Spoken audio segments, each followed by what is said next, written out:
Good to see you, man. Comrade Abu S. Kamara. Yeah, thank you, Mr. Pleasure Man, being. is a strong UP supporter. We want to make our show diverse. We say it's not for it belongs to no party. It's for everybody. Y'all been accusing us. Y'all say it's a pro opposition platform, and I dispute that. I said no. Platform is open to everyone. Everyone can come and be part of this platform. We are just critical. Everybody have their own views. They keep their views responsible for the views expressed. We do not support no opposition, no government. We just for the Liberian people, and we make it clear. So that's why we always like that, okay? But we always here, and so it's good to see you, brother. How's everything? How's the country? How's Liberia doing? Yeah, thank you, Mr. George, for the invite. I think it is an honor to on your platform, one of the platforms of the country. As you may be aware, President Guar celebrated his birthday for the weekend. It was an historic event.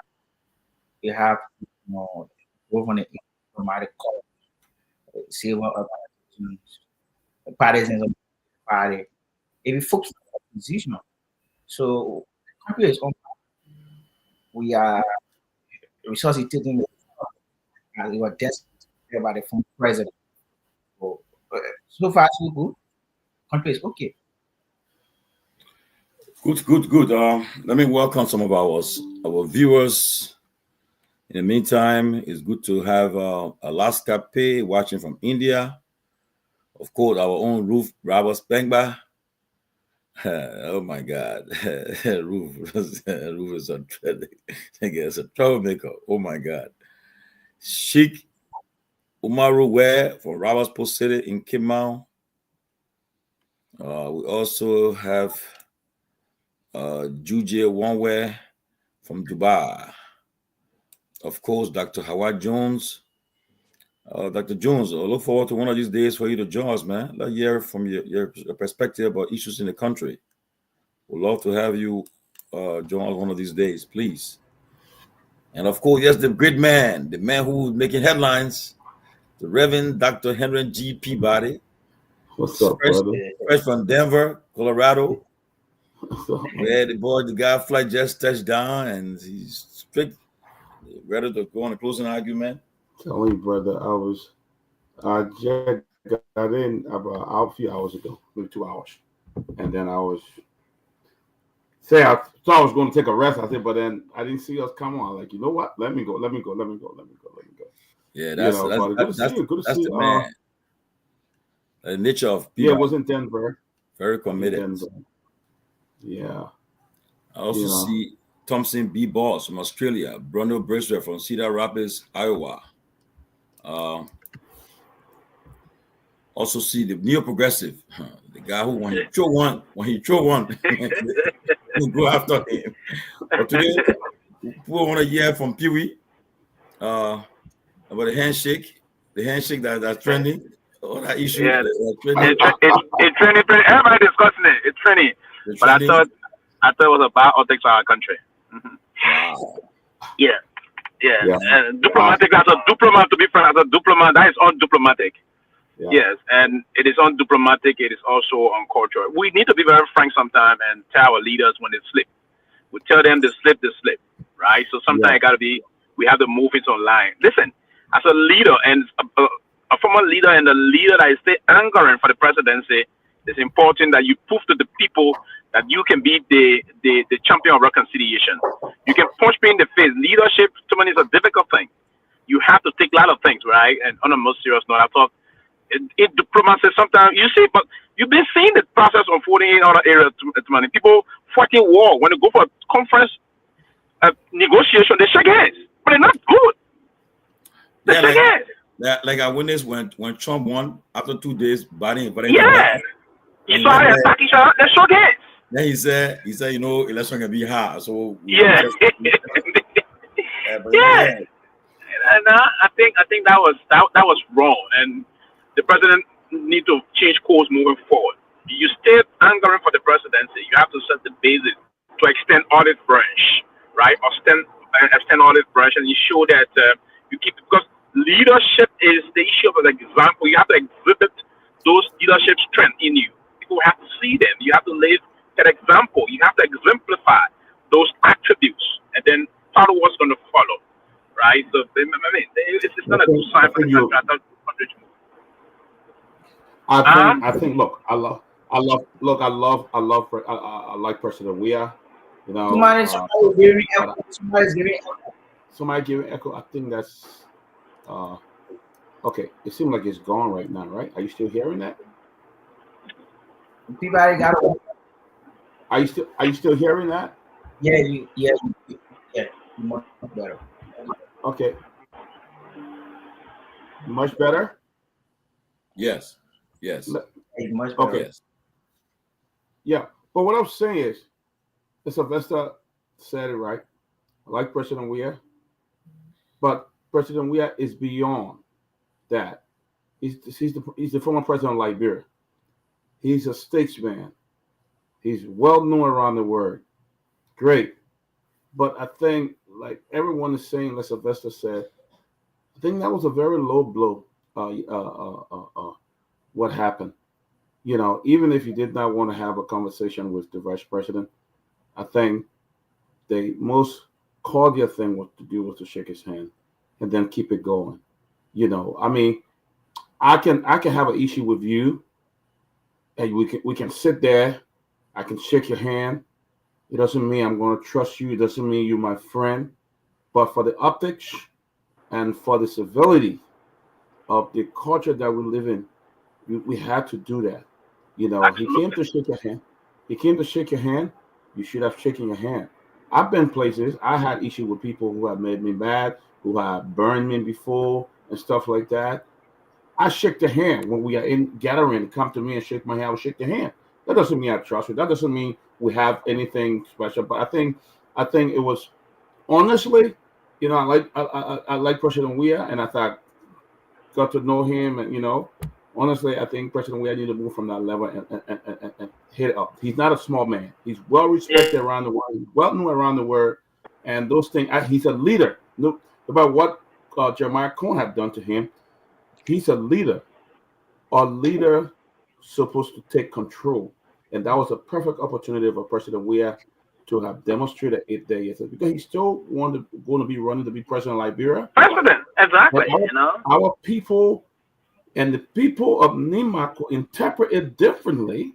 That President Weah do not like us, and he came here. You know, I mean, they have the tradition, but I think what I think the president. I know he's mad, and if President Weah is watching this show, I'm telling President Weah, look in the mirror here.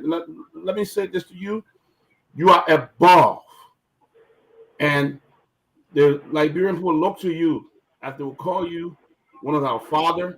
You are a father. So if one of your sons did something wrong and you still mad with him, don't chastise him like that in the public, but shake his hand and keep it going. Also, don't shake the man's hand and keep it going. That's what he should have done. That's all. And that people quickly, this is not the first time, and that's part of the reason why people. Now you slumped here before during the transitional process, and this is the second time this is unfolding.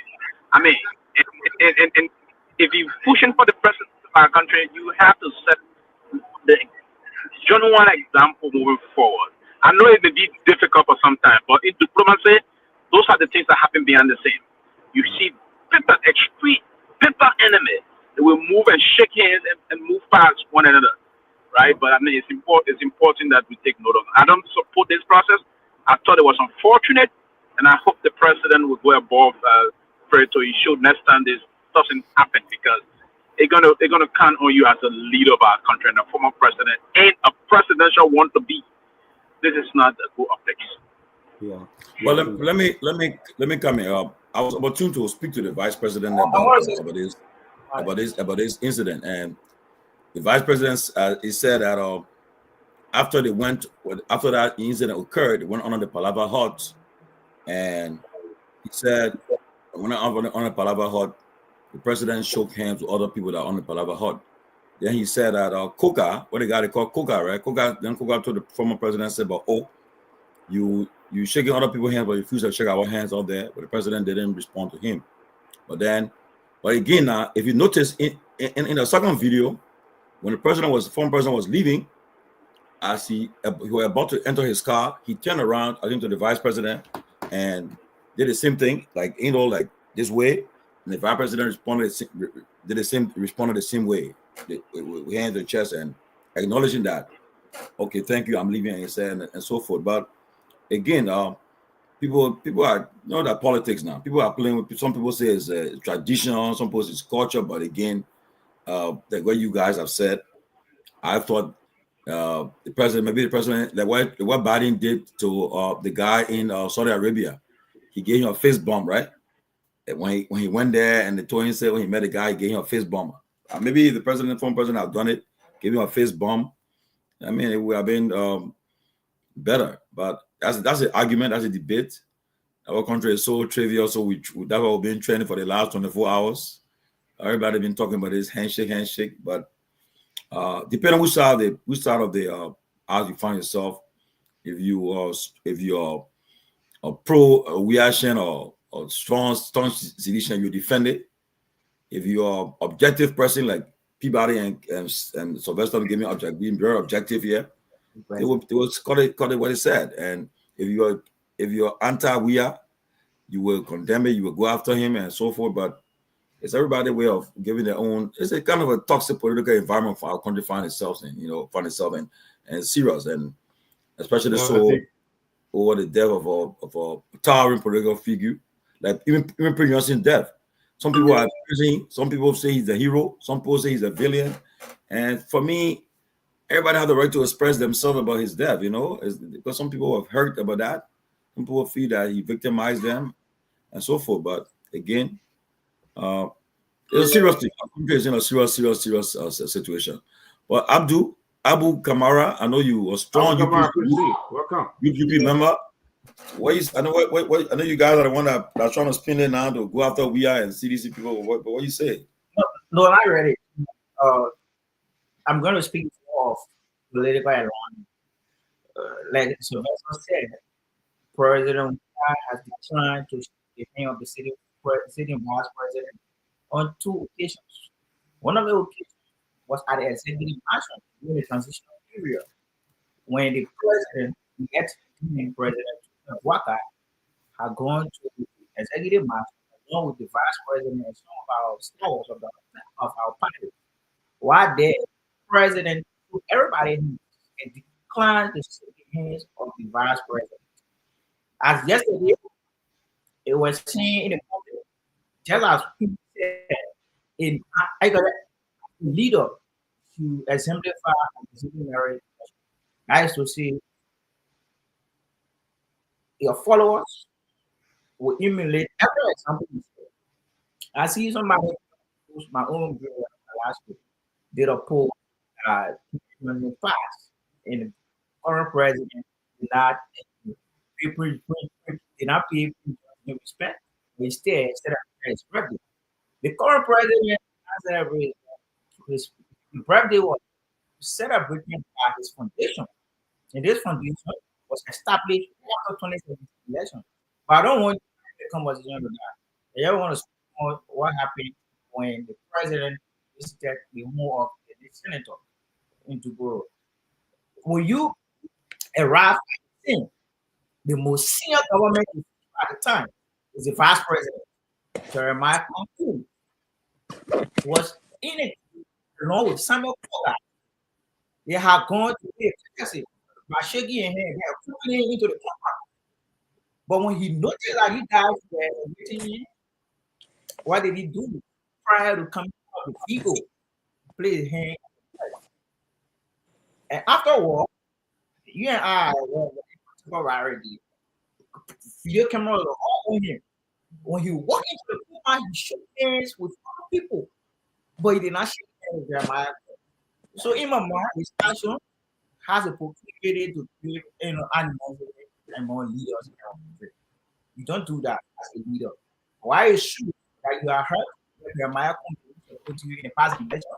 But it is perfectly clear that everybody who is still in left, man had the opportunity to to go as maybe made the vice president, the former vice president,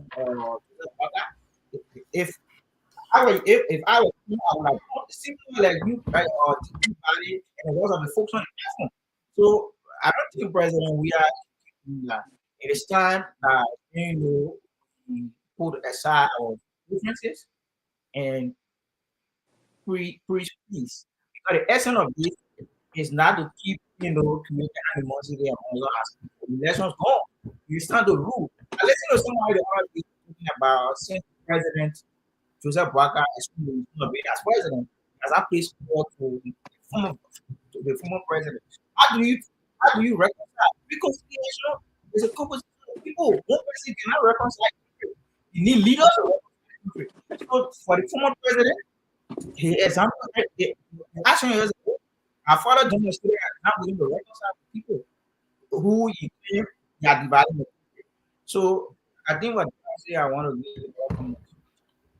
Sarah, welcome. Good to see you, Sarah. Good to see you. You know, why the optics was bad, but let me say this: the president probably had his another reason, because you see the thing they call deceit.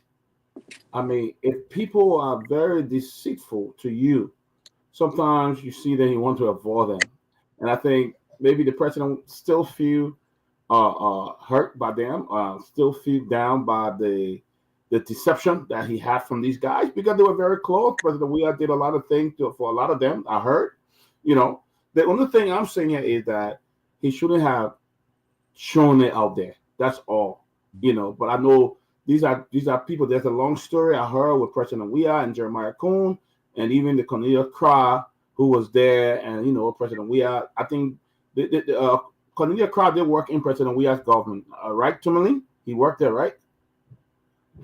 Cooper did not work. Wasn't it? Cooper. Yeah. So I think he just took it. I mean, went the hard way, but I think the FEK was to just shake their hand and move on. I mean, I will shake your hand. I don't have to have a conversation with you. I will shake your hand and move on. Even as hurt as I am, when I'm in the public and you come and greet me, I will greet you. For the FEK, but. Maybe President we are like, I don't want to be bothered with these guys. They are deceitful. I'm not even shaking their hand. These are a bunch of deceitful people. I'm not going to shake their hand, damn it, and just move on. But I think the optic was bad. I mean, the optic was bad. He didn't want to be bothered with them and all of that. One of the optics I'm looking at here, maybe President we had his own reason for not shaking the hand, but he should have just, as a former person, I would just shake a hand and keep it moving. We ain't got it like that. We ain't got it. And we'll just keep it going. But people may have different views, and they are free to express their view and stuff like that. But President Weah like, damn it. Well, I really want to know the reason that President Weah is so upset. I know some things they did, and we live in a culture. Our culture is very small, and that's what we're seeing now in the House. Most of the guys in the House of Representatives there have been personally. The speaker helped them personally. Joey. You did a lot of things. The speaker did a lot for most of the guys, and now you see them to turn against him. It's like what President we were feeling. I mean, put yourself in that shoes. People that you helped, people you kept communication with, them to go back and backstab. Right? You said President that was deceived. If I got you right. I believe so. I heard from the grapevine there was some deception that. Okay, it is. VP Kuhn and this guy did. So the president damn it, I don't want to see you guys. Get your friend from me. You can shake my hand. Let me get the hell from. Is it. The listener Senator Prince Johnson, right? Uh-huh. What prompted his decision to withdraw from the cities is that the people of Liberia his wisdom did not get a table on the open there when he supported we are 2017. So take that into consideration. The people did not get a table that they ought to get after supporting the president we are.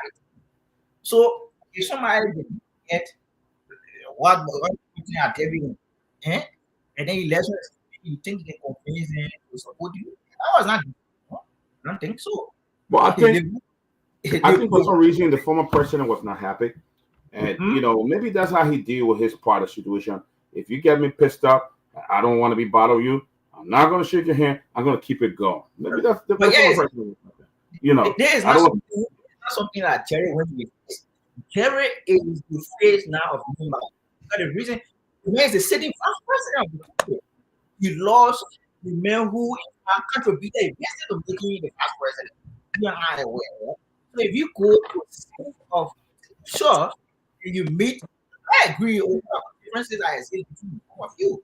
I think if you put that personal feeling aside and creating a war, I don't think you showcase what you discussing about being having someone with a Palestinian flag. It is a flag. Like President, we are happy with Jeremiah. That is not a theory. Well, the thing, look, I think I'm a national. Dr. Peabody, can I say something? Yeah, definitely. Comment, come in. First of all, I want to say thank you to you. Thank you to you all, and happy to be here. I hear you guys talking about President Weah and the thing that happened at the late Prince Johnson house when he just greeted them by touching his chest instead of giving him a handshake. So, as bad as it may look, which up from the look of things, it looked bad. But like you said, I think he has his own reason for what he did, for not shaking their hand or for not shaking Jeremiah Kuhn's hand or what. So I think he has his own reason best known to himself. All right. But I don't know whether we made it a national issue when Barker came to America and Stanton tried to shake his hand and he didn't. I don't know whether we made it a national issue when I think I saw a picture. Let me finish, please. When I think Barker went to Madame Ellen Sirleaf's house and he was shaking her hand and she held her hand like that. I don't know why we made that a national issue. Everyone, as bad as it may look, have their own reason for doing what they did at this point in time. But to make we are on a national issue, I think there's something bigger, behind this. And Sarah, let me just give another scenario.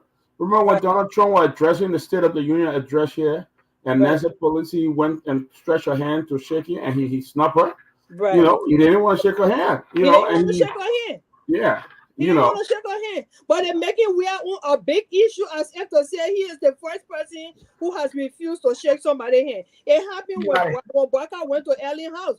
She didn't shake his hand. She held her hand like this. Stanton tried to shake Barker's hand. Barker didn't shake his hand. Why is this a national issue when we should be discussing important things that will put food on the table for the Liberian people? This is something we should be able to brush over and move on. This is not this is not. I'll finish. I'll bring it in. Chris, you done? Sarah, you done? Yeah, he was trying to interrupt me. So this is something.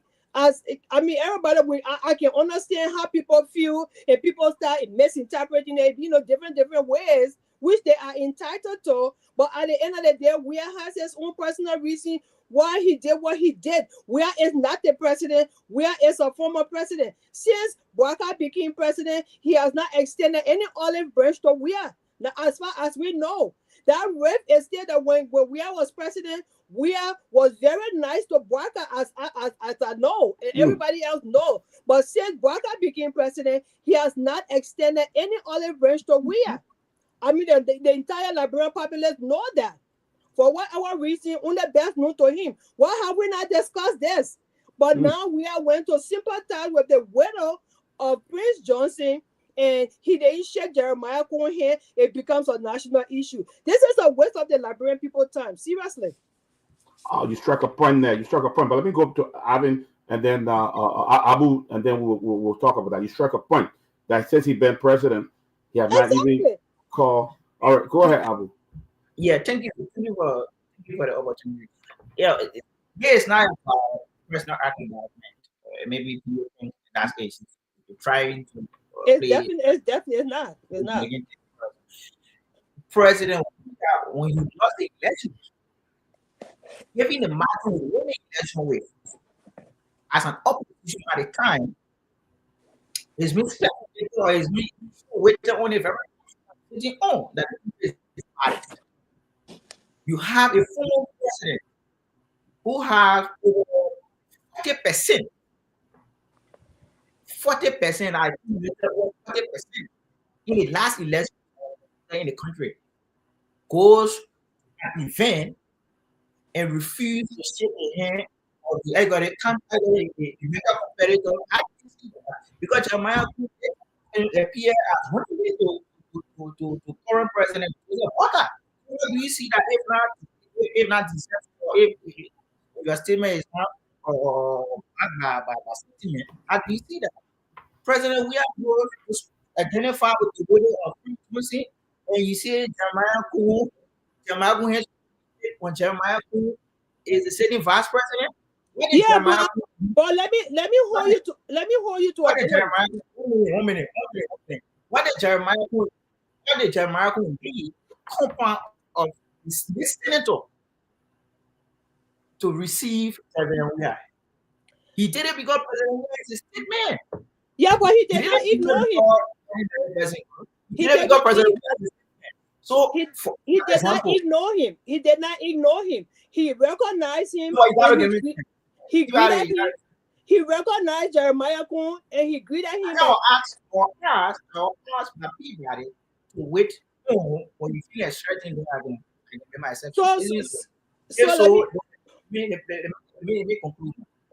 So can I ask you a question? Yeah.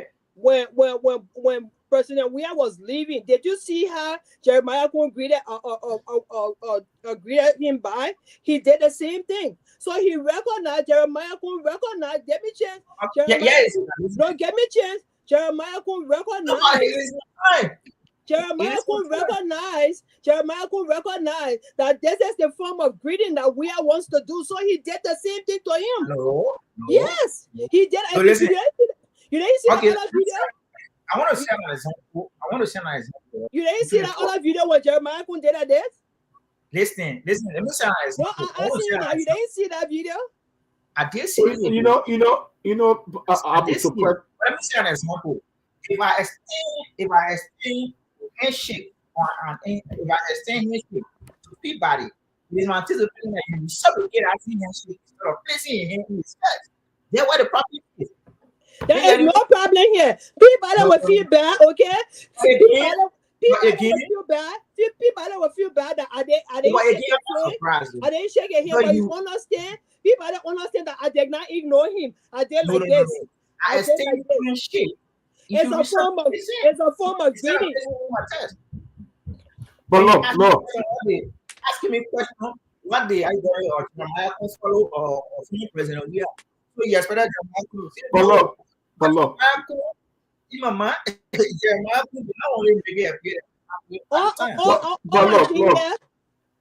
think we're trying to make a big deal out of it. We're just trying to make a big deal out of it. We should be discussing let's say the country is divided. So the country is divided. Your political leader goes to an event where Jeremiah Koo is sitting there as sitting vice president and refuse to saying shit. How is that an issue? But President Weah did not ignore him. That's what I'm trying to tell you. If to say he greeted him like this. The president may have had his reason. I've seen President Baka go places before and put his hand on his shoulder. President Weah is the state man. He's not compelled to shake his hand, though. He's not compelled to shake his hand. When Ellie didn't shake Baka's hand, wasn't she a step woman? When Ellie did not shake Baka's hand, was she not a step woman? I'm asking you now. So, go ahead. Finish your thought. Who is not a step woman? I said when Ellie did not shake Baka's hand, was she not a step woman? got it right. You got you it a wrong. question. And this year, brother, Yeah, when Broca went to Ellen house, he showed his hand like that, and Ellen had her hand and like it this. showed no, you Ellen getting it had wrong. her hand like this. Was she not a step mama? Okay. This When Broca, when Stanton did his hand like that in the photo, when Stanton did his hand like that, and Broca did not share Stanton hand, was it a big deal? Listen, when you're attempting to take something from your pocket and somebody is stealing it, it's quite different from somebody placing a hand. No. So the man is showing his hand to shake you. And you standing there with your hand in your pocket. Instead of taking your hand from your pocket to shake the man hand, he stood there, he did not shake his hand. Scenario. All right, guys. Let move on. Let make some progress here. Yeah, let me progress. But you know, I think the president, it is the president's prerogative whether he want to shake a hand or not. You know, it's his prerogative. What I say here is maybe just the optics with picture and video. I made it look that kind of way. But the president, that's right. I mean, I've seen president. We have traveled out of the country and come back, even with a cabinet minister, and greet them like this. So maybe that was just his form of greeting them. You know, he felt that he should have greeted them with this and shake other people's hand. He didn't want to shake their hand. And you know, there is something deeper than that. There's something deeper than that. What this guy has done. If somebody have really deceived me in a way, for me, technically, I don't even want to see you. You know, you come around me, I'm like, man, get, you know. But in the public, I would just, you know, hi. I would shake your hand. If you come to me hi, I would say hi. But deep down, I don't have any dealing with you. I know within myself. So, you know, the president, that's a prerogative. You know what he did. It's just the optics. The optics for me, were just not right. You know, just not right. But God, let's move on. We got a lot to talk about. You know, the others will be joining us soon. Abu Kamara, good to see you. Abu Kamara is a strong UP supporter. He's from the UP camp, and he always saying all this. So he's on here today, so he can be part of the conversation. But let's look at this. The president this weekend, he celebrated his 80th birthday, and as part of that celebration, we saw Ethiopian airline coming to Liberia, and the president was involved, and everybody was involved, and it's a lot of mixed story about that. So I'll let you guys take on that. Let me start with the lady first, Sarah. It said Ethiopian airline is back in Liberia. They're going to be going there 3 times a week, and the partisans and the UP people are celebrating all over. One of them said they had a real kick, and they had a fake kick. Somebody wrote on a Facebook page and all of that. So what do you think about that? Is the airline owned by Liberia? No. Okay. They're talking about fake cake as compared to a real cake. The fake cake that they're talking about, at that time, President Weah, that cake was just an introduction of what President Weah's government wanted to do. If they had given him the chance for his second term, he probably would have materialized on what that airplane cake was all about.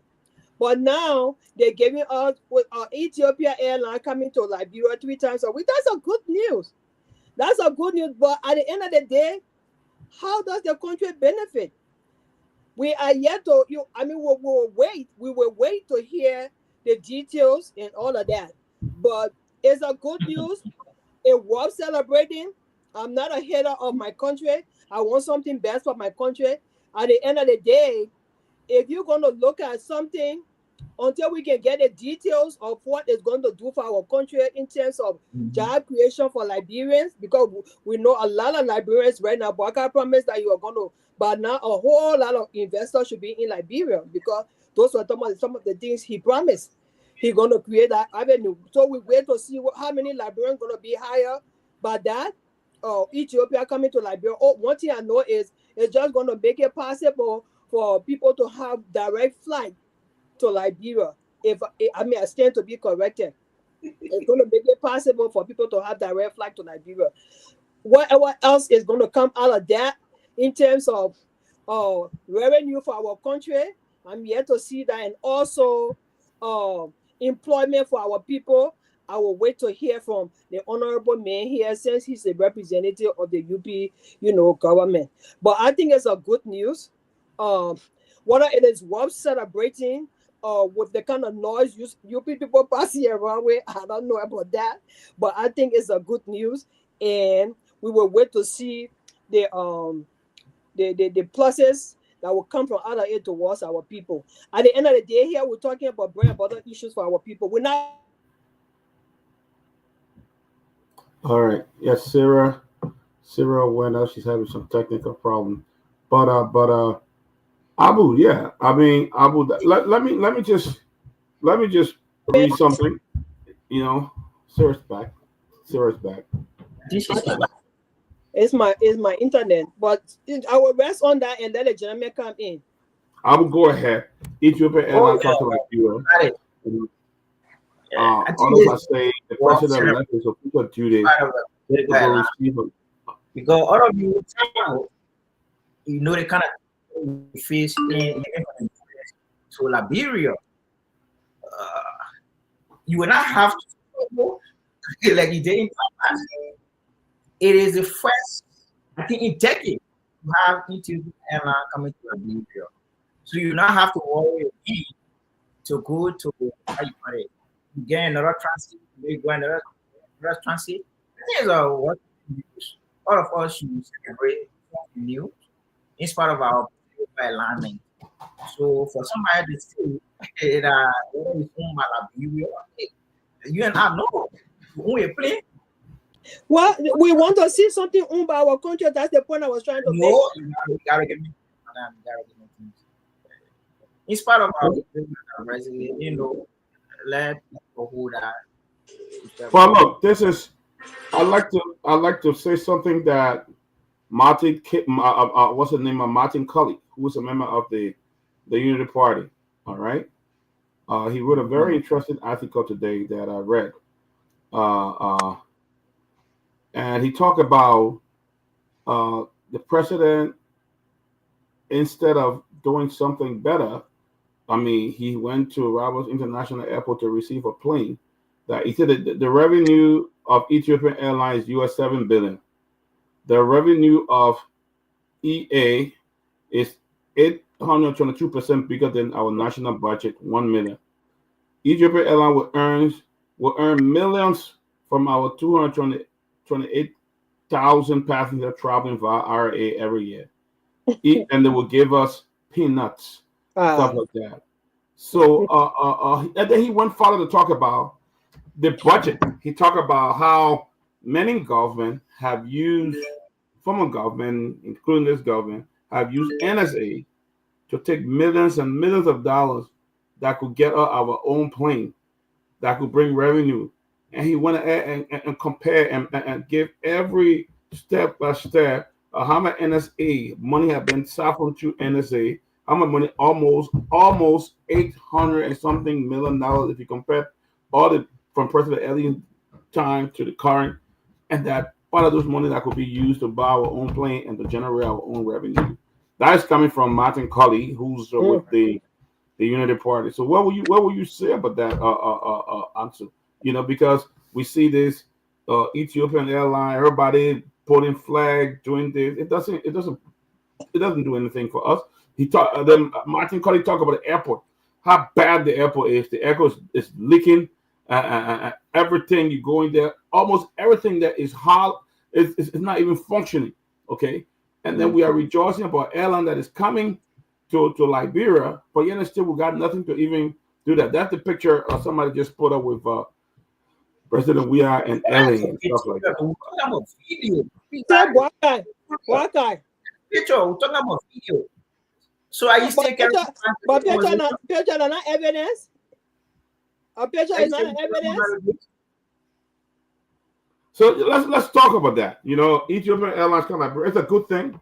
You know, I don't know how much it will alleviate the traveling burden on Liberia. I don't know how many Liberians will be able to, whether they will find the business in Liberia. You know, I don't know whether we have the market for them, the kind of passengers that they used to from other countries, whether Liberia even have it, how many people have job to be able to travel and come into Liberia. You know, I don't know how long, but I mean, for me, it's a good initiative, you know, but what kind of relief this will bring to our country, Abu? What kind of relief this will bring to our country?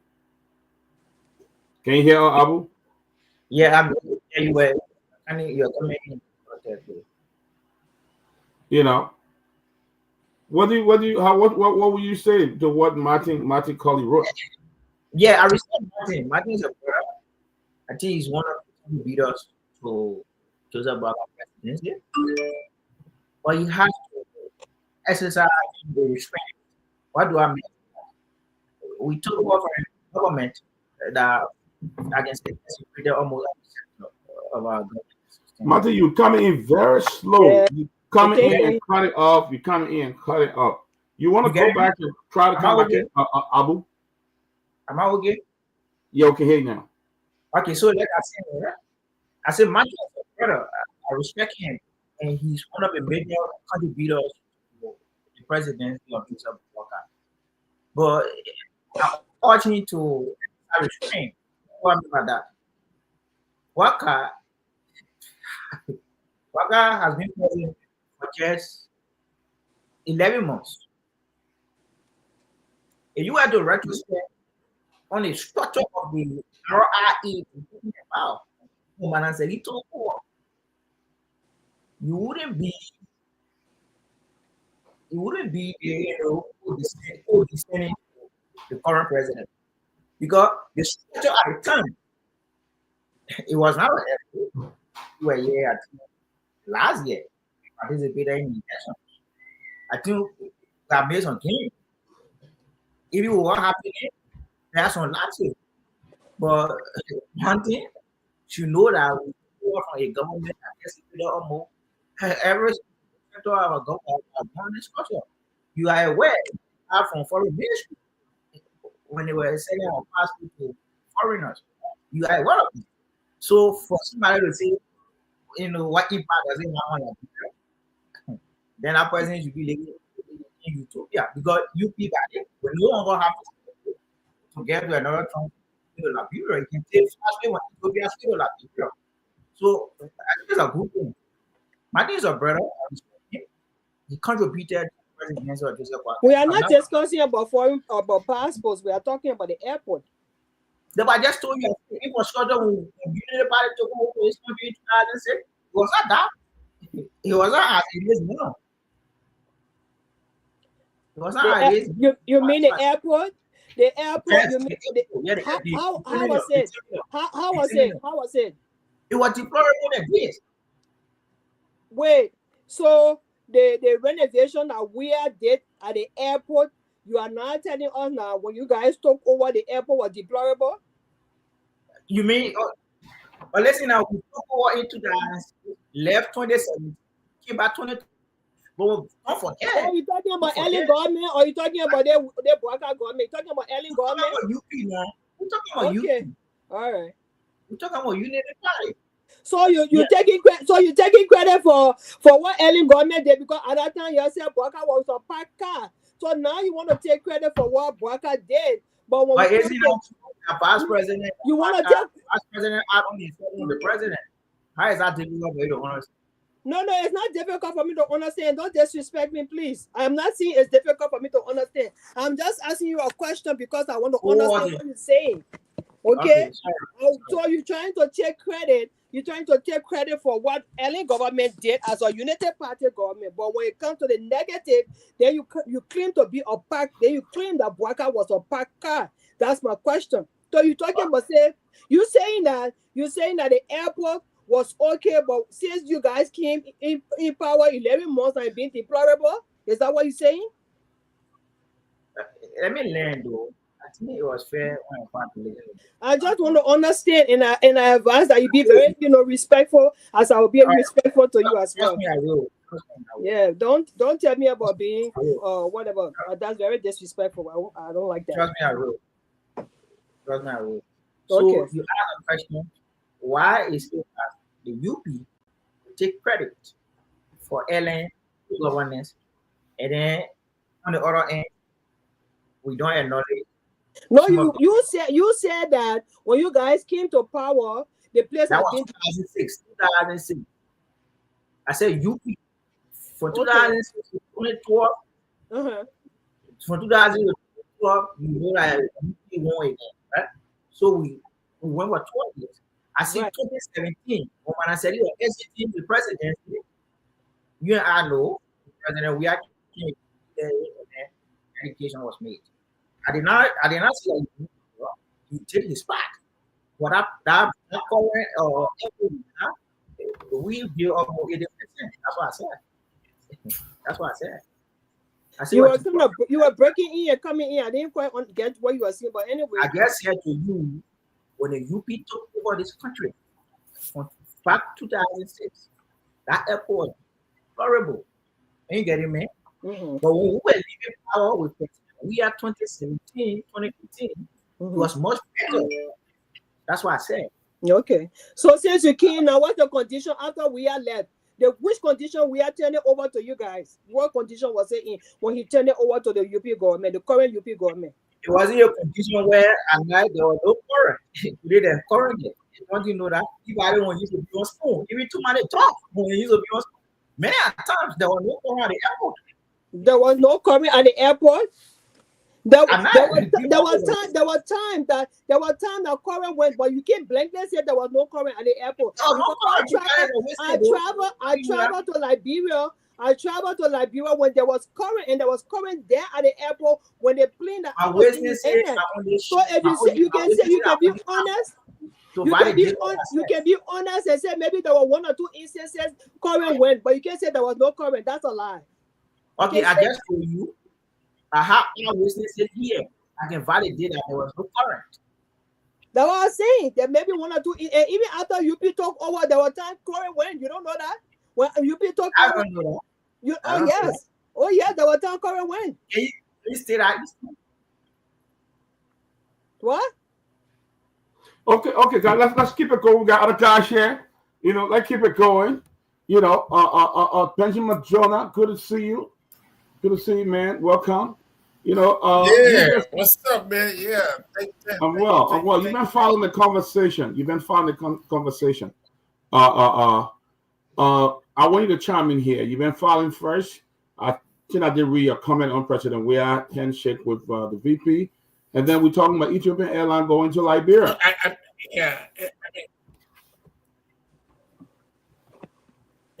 don't want to go back to that weird stuff, but I think we must first of all, before we criticize what happened, we must first define what is greetings. There are different kinds and different forms of greetings. People greet differently, and if you actually watch since went to UAE when he came back, he started that buying thing. If you read follow all of his stuff, those are Islamic cultural things that they always do. Buying down the people. But let's get past that. But look, Liberians, by just seeing my brother from the UP and my sister from CDC, I just tell you why we don't need to bring these 2 people back. Exactly why we don't need them. You see, this is why you would get your whole life from these 2 people. You blame me, I blame you. You blame me, I blame you. That's all you would get. Anyway, let's get past them. Look, Ethiopian Airlines have vlog. Look. It's another vlog, you said? Where does Ethiopian Airlines falls in the president mentioned his arrest? Where does that fall? Have anybody asked ourselves how many of these memorandum that they have signed in Europe that yield nothing? So if you are going, look, I'm not against African leaders going to lobby with other African leaders, but if you were going to Ethiopia to go and then for them to help you, why did you spend all that millions? It's just like because of the people are not insightful. Why didn't you try in your backyard first to see if there was anything there to help you? But we spend millions going to America, going to Asia, and then you come back to me and tell me, say, you're bringing Ethiopian Airlines. Don't just tell me you don't have visa. I will rest for that now. And I'll come back. Yes, let's my take here. Come on in. All right. We're getting Ethiopian Airlines coming to Liberia. Let me say something. Yeah, go ahead. Who do that? Yeah, let me just you talk about two parties. Then this one to the people like Liberia. I think it was different on a party state Ethiopia airline for an airline Ethiopian airline to resume activities in the country after decades. And you think people who travel from here have found difficulties while making our way to other countries? When I appreciate this, I got this endeavor by the government of Liberia. Even you, Tomalin, I recall vividly when the two of you came to this country. Really, you guys at the time they only once war and that Regency, right? She lost her luggage. And that was because she was transiting from one airline to another airline. So how don't we believe that abroad for rebuilding the government or an initiative? Travel 200 countries. And you say now you say a good thing like that. You gotta be on. I think my question is why did you go to Ethiopia? These are the same people who come on the platform and say I think we should move forward. Is it not something that moving this country forward? All right. Look.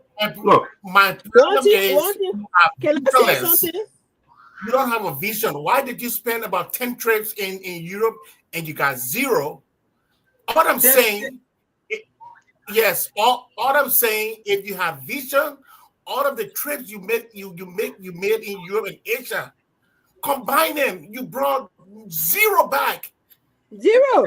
But you just went right door. You went right door to Ethiopia, and you are getting something. I am saying, in as much as I recognize the Ethiopia airline, you have been very wasteful because you're not thinking. All the money you spend in Asia, and you have used that money to spend it in Africa, maybe by that you have gotten something better. That's what I'm talking about, the wasteful spending. So let me come in. No, before you come in, I need to come in. Yeah, guys, we got to take it around. Everybody. I want to address the concern the brother raised. So let me make my point before you address the issue. One minute. He talked about the president traveling without bringing back dividend. Is it serious? Mm-hmm. The president is traveling without bringing back dividend. This president assumed the Torgbean as president on the 22nd of January 2022, taking over from a government. Yeah, but I got drafted. Almost every sector of our country, and he should now travel to restore that dignity to the presidency. Are you serious? I didn't say you should not travel. What have you brought back? Nobody said he travel without bringing back dividends. So traveling and restoring dignity. What did he bring back? How do you do that? He brought 14 memorandums. 14. Memorandum honesty is one of the memorandum. I don't want to do this. If you say memorandum is not memorandum honesty is not negotiation. So how do you say memorandum have to be you have to MOU? Look, you have. Yeah, let's talk one at a time. Let's make it interesting. Let's talk one at a time. Okay, just quick. You have one memorandum from an African country, Ethiopia. That memorandum you have in Ethiopia, it had resulted to something that we can see. It's tangible. We can see it. We can see that our plane is coming. Where the one signed in the US. Abu, you gotta give a chance to talk. Abu, you gotta give a chance to talk. Yeah, don't interrupt. Abu, give a chance to talk. No problem. Abu, all I'm saying, I recognize the memorandum you signed with the Ethiopian government. That yield fruit. We can see it back. Now I'm asking you now, tell me all the other ones you signed in Asia and America, what did it bring? What is the yield of that? Can you please tell us? That's all I want to know. Now you have the floor. Like I said, right? This president took over the teaching narratives. And our narrative is to travel, have dialogue with fellow counterparts, to ensure that what we did not achieve as a country since its emergence, and we achieve it. And that cannot be done in a period of 11 months. So get that right.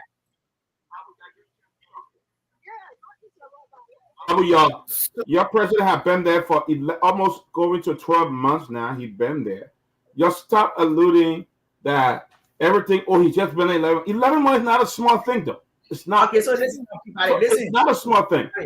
What I think is you got underestimated the presidency. Just thought you're going to come in and just do, this will be done and that will be done. And now, once you got in, it has become a problem, a very serious problem, and you guys don't know what to start from. You're relevant. But Abu, we gotta get a question to turn about. Please. When you're talking, we don't interrupt. Yeah, let's just give everybody the 2 minutes and then you come in. But what I think you guys underestimated the presidency. I think you guys could just come in, or you have all the solution. You ran on that you're going to change things, or it was not going well. President Weah was not functioning well. Everything you're talking about, you're criticizing President Weah, you're overdoing it. So then how can you say, it's 11 months? The how will go to 2 years? You say, it's just been 2 years. Right? Go ahead. No, wait, let me come in, man. Look, let me say something. First of all, Abu, welcome to the closing argument. And people have been accusing us. We're not getting on here, Abu. We're not hitting you. We have been saying the platform is opposition. No, we say it's open to everyone. So you are guest panelists. You can come here and you are right to defend your government, your party, whatever the case is good. We love to help the debate. We love to help with this conversation that's happening. So feel free. Nobody gonna run you out of here. Feel free. For us here, we want to be objective as possible. But at the same time, too, we gotta be very, very, very honest. Like for instance, a lot of issues being raised about the government first year in office. The 300 brand new buses that was talked about is an issue that you guys are still plugging with. The 285 yellow machines still hanging there. The president have made 15 foreign travels. We are still trying to weigh the benefits from these travels. The $15.5 million budget spending, also budget spending. We're still trying to figure what happened with that. The $8 million from the central bank to SIB bank to settle campaign debt. You guys got to still account for that. They said the money withdrawn from Nokai account, almost $500,000 from Nokai account, and a lot of stuff been happening. And then the celebrations of birthdays and other stuff been happening. People are concerned about that, though. Why the country is in the state in right now? But again, you're not a guest. We're discussing. We have to just mute yourself. We have to just to discuss the issues. But before I land, let me say this. Something interesting happened. 4 days after Prince Johnson died, the guy who captured the commander for ECOMOG, who are in the port, General Quinu, he died. Something's happening. The guy who was in the port MP in the free port that day, when Prince Johnson captured the President Doe, after Prince Johnson died, the guy died too, General Quinu. Arnold Quinu. So what is coincidence? We don't Maybe know. it was just a coincidence. We don't know, but a lot of people are read. So go calling all the people that were the free boat. Who are part of everything that happened. Yeah, but it's interesting though. It's an interesting development. But you guys, let's have a healthy discussion. Let's enjoy it. Yeah. I think for me, it's a difficult thing not to find yourself as a spokesperson or pretending to be a surrogate for the ruling establishment. It's a very difficult process at this critical job. If you come in the kind of tech space, it'll be very difficult for you to maneuver. Yeah. Why are you scaring the man like that, man? Stop no, I'm not scaring him. I see him trying to drink some water to cool off. But on a more serious note, I put that big ball. I think Abu can hold it on turf. I'm just saying that. But on a serious note, where we find ourselves currently, for Abu to come and say, because you started on a very terrible footing. The premise, everything was terrible. Now, and that's what I said the last time we were all on the show collectively. I said, hey, there's going to be an opening for the government to course correct moving forward. And part of that process is to actually do a very major recalibration. And in that process, you set a major policy agenda as to how you intend to move the process forward.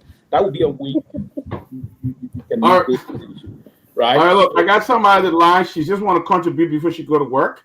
So I'm asking you guys to please give her at least 1 or 2 minutes before she go to work. Go ahead, Miss. Hi. Just a suggestion of closing arguments. You guys got to be taking some calls. You got to open a platform for people to call in to contribute. Anyway, in relating to this Ethiopian Airlines, my question is, what percentage of the Liberian government, like what percentage of share does the Liberian government have in this Ethiopian Airlines? Is that the foreign direct investment they are talking about? Because it all boils down to choice. I live abroad, and where I come from Michigan. For me to get to Ethiopian Airlines that's running from New York, I will have to make a flight from Detroit to New York with my 2 big bags, 100 pounds. It will be difficult because even flying local with 100 pounds there, it can run up to $700. I've tried it before. So I'm not going to be taking Ethiopian Airlines. When I take it, I'm going to get either drive all the way into New York, or I'm going to be spending extra money. So it all boils down to choice. And my point here I'm making is, how does Ethiopian Airlines benefit the common local people? How many of the common local people will ever ride Ethiopian Airlines? And Ethiopian Airlines bringing people in.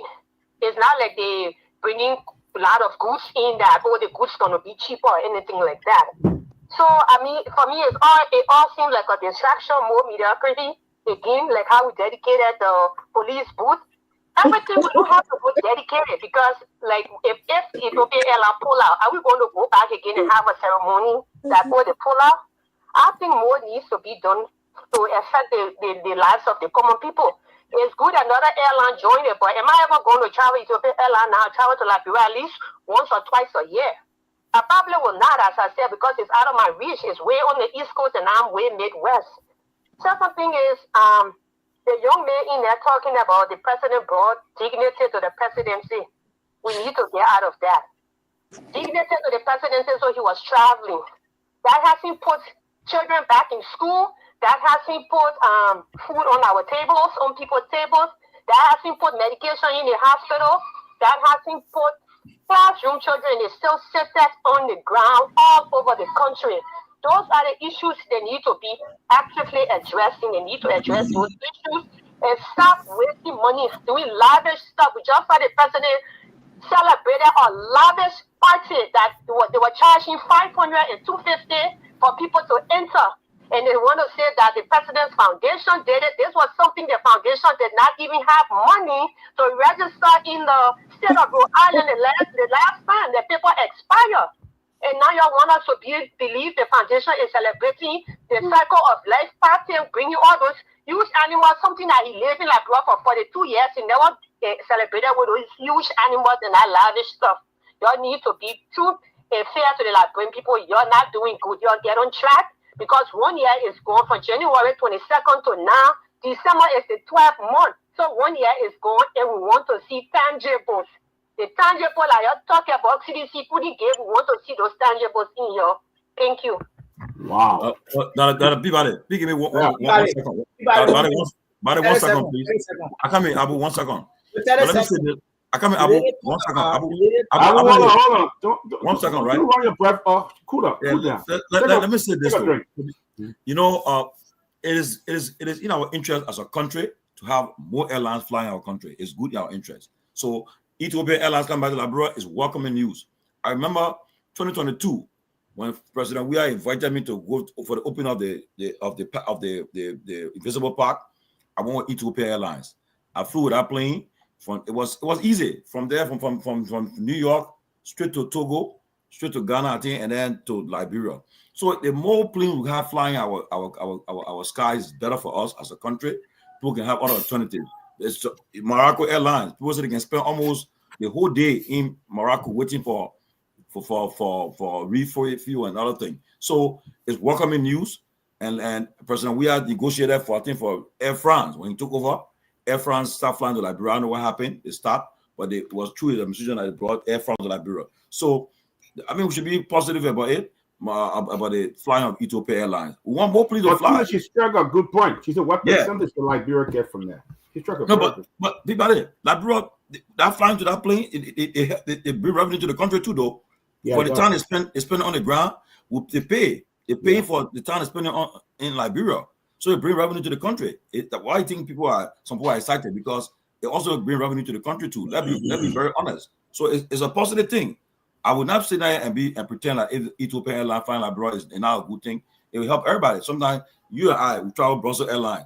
Sometimes we go Brussels Airlines, see what we have to go through Brussels. Sometimes, and it's a long trip sometimes. But Ethiopian Airlines, African region, it makes it easier for us. So let us be positive about Ethiopian Airlines and be very, very objective about it. But again, Chairman Ben is on. He hasn't spoken. Let me give Chairman Ben a chance, then we'll go to Abu. We'll go to Abu and then come. Thank you, Peabody. It's good to see everybody. Thank you, Abu, for joining. And I think it's my first time being on with Sarah also. Yeah, Abu, it's good to see you. But you know, one of the things that I'm fascinated about, and it's this a couple of things. I will kind of compact everything in a few, so that I'll give everybody else a chance to talk. Ethiopian Airlines, good news for the country. More airlines coming in is always good. The problem we have in Liberia is, and this is the problem that the UP is facing, is that we politicize everything. When the other government do it, then we find every reason to puncture holes into it. And so now you are in power and Ethiopian Airlines come and you expect everybody to sit and have a picnic and dance about it until we stop this cycle of this foolish politics, right? Where at the end of the day, where we are supposed to hold our governments accountable, we're supposed to hold our leaders accountable. But it's not everything. If you were to call a people, if maybe I may ask Abu on the show to pinpoint me, to let him name me 2 or 3 good things George Weah government did. I don't know if he's going to be able to say it. And it's because of the culture that we have bred in the country, where nothing good comes from your opponent. You know, I saw it during the campaign. I was insulted by people from Abu Party because they say, "Oh, and I support the Unity Party, so it means I'm not patriotic." Nobody is supposed to determine who is patriotic or who's not patriotic. Your actions will determine that. My support for another candidate doesn't determine if I'm patriotic or not.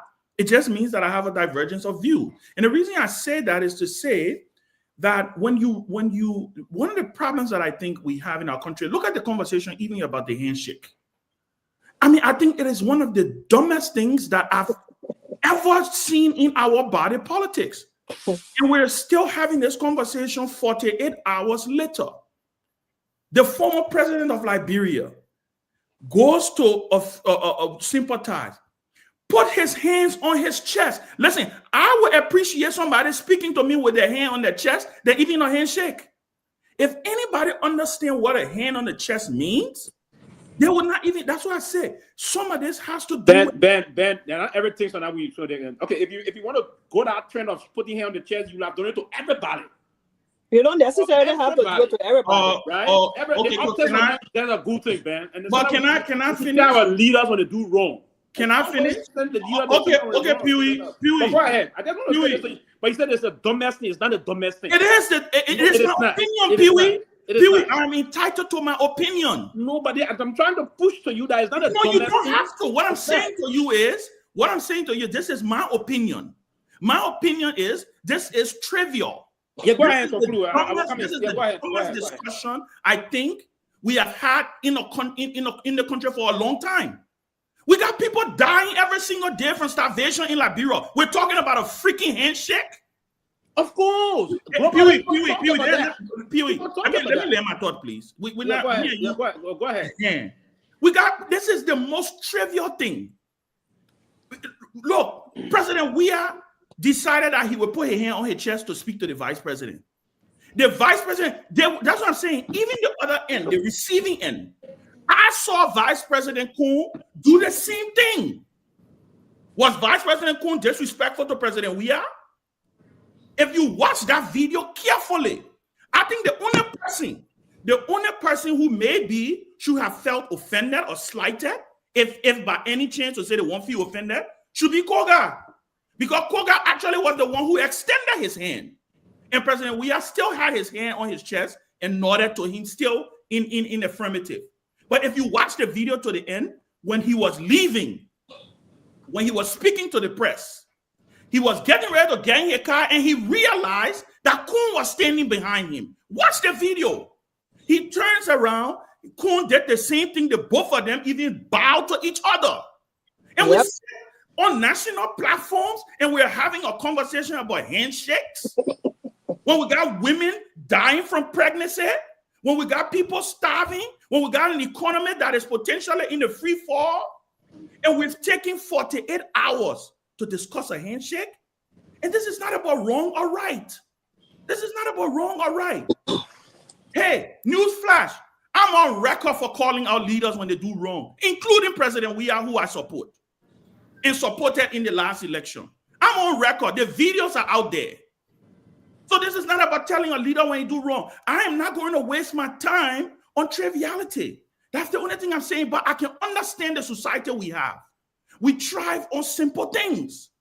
When we're supposed to be having constructive conversations about how we can progress the nation, we're celebrating the president. Listen, there's nothing wrong with the president going to go welcome Ethiopian Airlines. Let me pivot to the next conversation, and then I will turn it over to Mr. Moderator.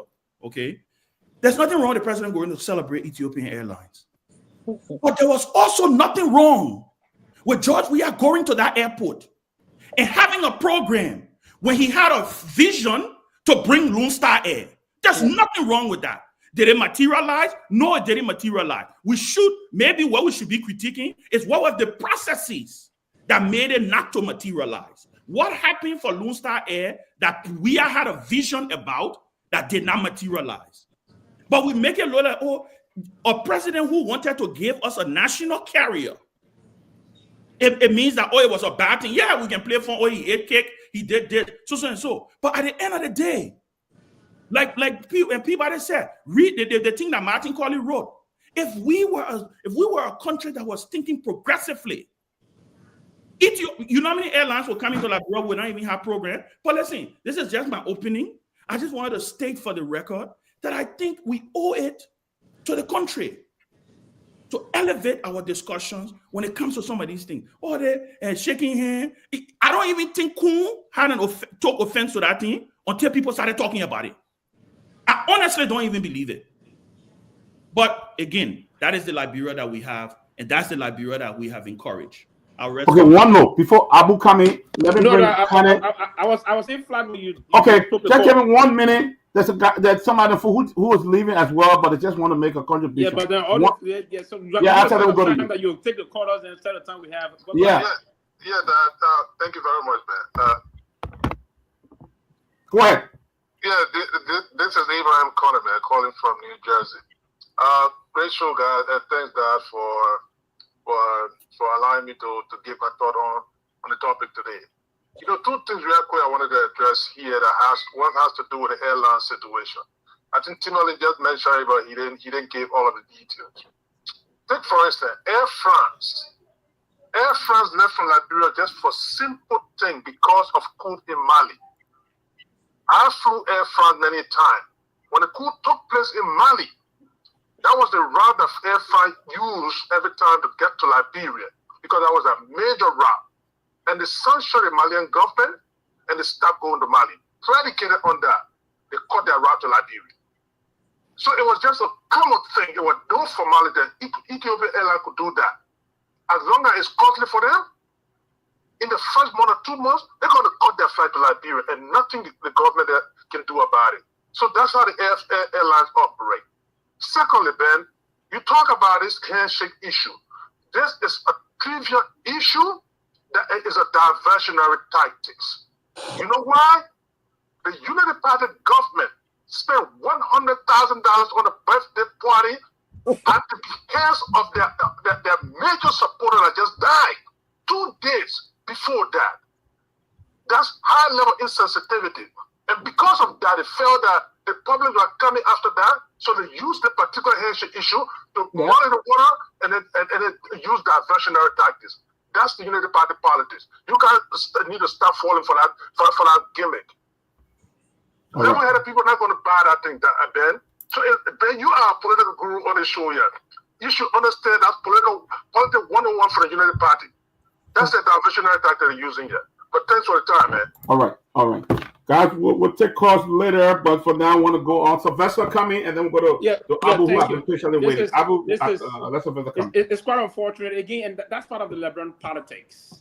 If I'm on this side, I always want to see things on this side right if it is wrong. There's no diversionary tactics. There's no issue about people believe that this group of people are trying to placate certain as an individual in certain quarters. Absolutely no.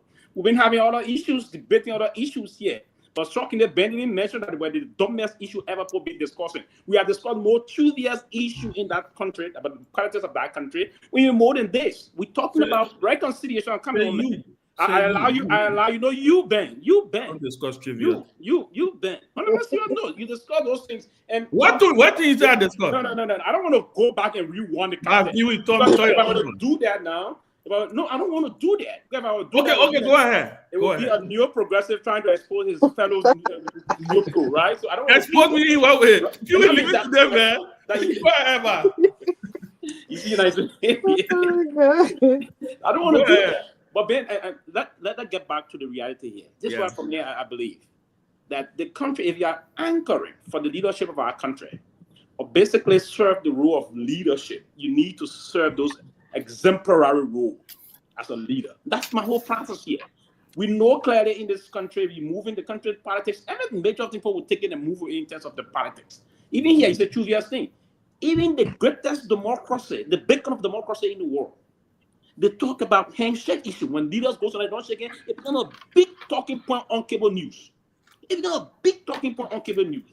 You can remember the first debate between Trump and Hillary. When those things unfold, because the people want to see their leader reflecting. It's the embodiment of the society. They should reflect those kind of responsible attributes and the rest of that. Peace, reconciliation, it will move. Do you know why we went through a cataclysmic civil crisis in our country? It was because of the same... Because of the handshaking? No, bitterness. People not trying to portray the country is on a peaceful path. So because we are in shaking and we'll go to war? I don't want... you see where you're going? You're going to the issue of war. You're trying to prove that the country. You said we fought a cataclysmic civil conflict. We went through that because of bitterness. One group of people felt that they were being marginalized, right? The optics of the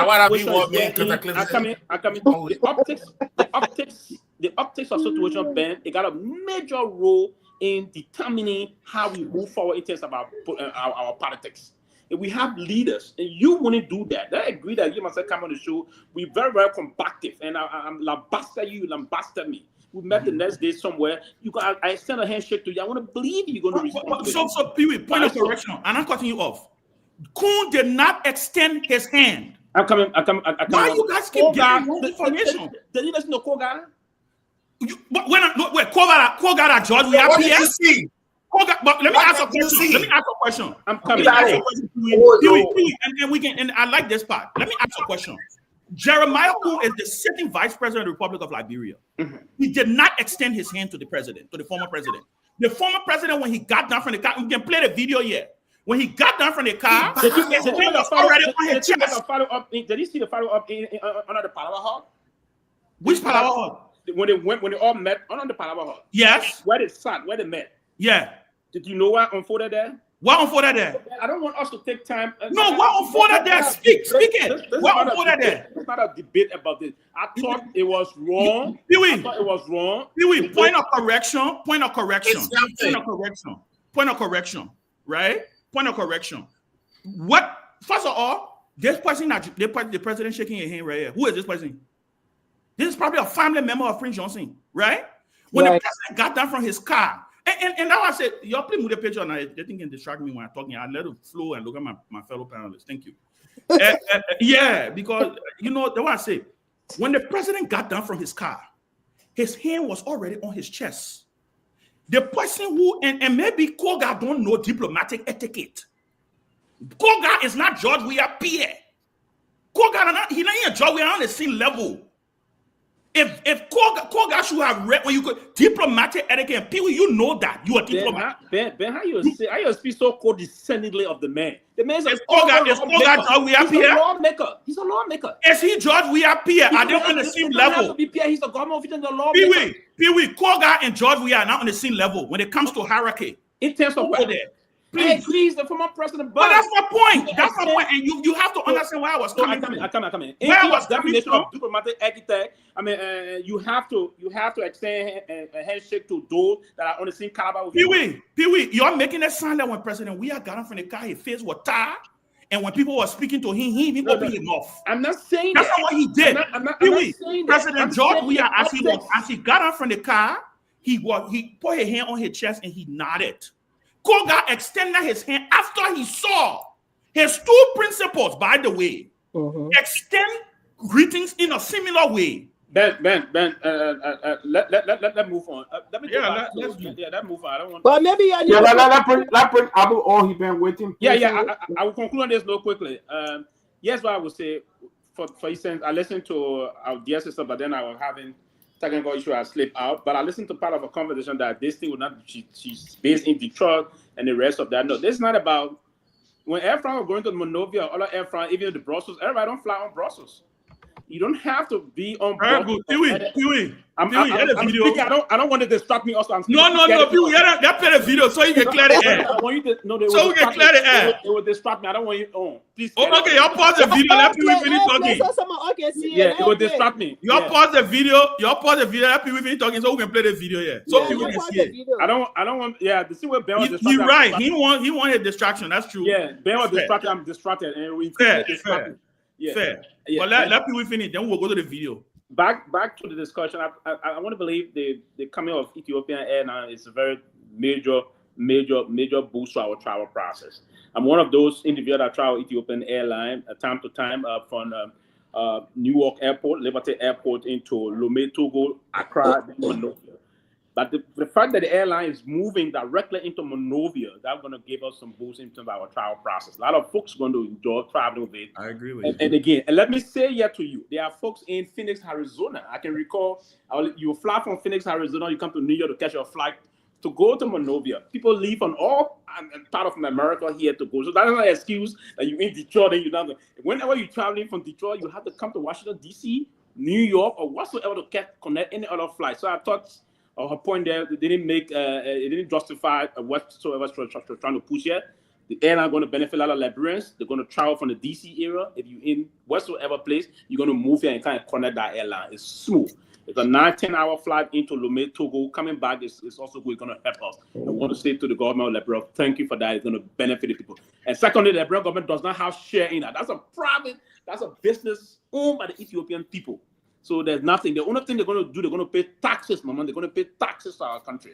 They're going to pay lending fee and all the other necessary taxes and the rest of that. Probably we're going to have good process about giving up opportunity or having the ticket fare going to be something going to be more competitive now. So the process from Brussels and other areas are going to reduce air morale. We're going to be more competitive. We're going to have option.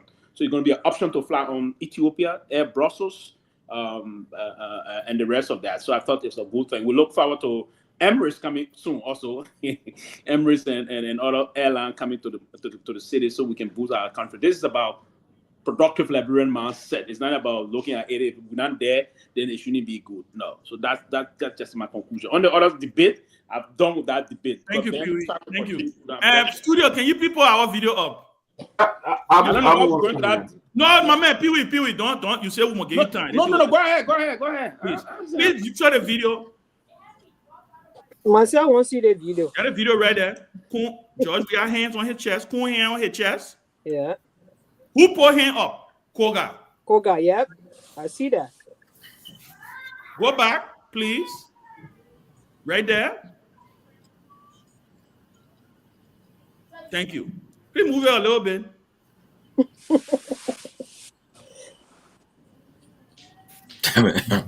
We are ready to play with Togar. You know, and they're making it look like Ben, nothing you show, Ben. Let's stop this. No. And they are making it look like first of all, the news that is being going around is that the vice president extended his hand and the former president shunned him. Yes. That is not what happened. Right. Let's establish that fact. Let's establish that fact. Brother, we are having reason. Like, you know what? You get the but listen, Peabody, like I said, let's establish the fact that George Weah, President George Weah, I want to see somebody that kept the house. He did not shun the vice president. He did not do that. He didn't shun the vice president. His style of greeting that day, that's what he wanted to do. He did. Togar went and put his hand in the air after he saw the two principals exchanging greetings in a certain way.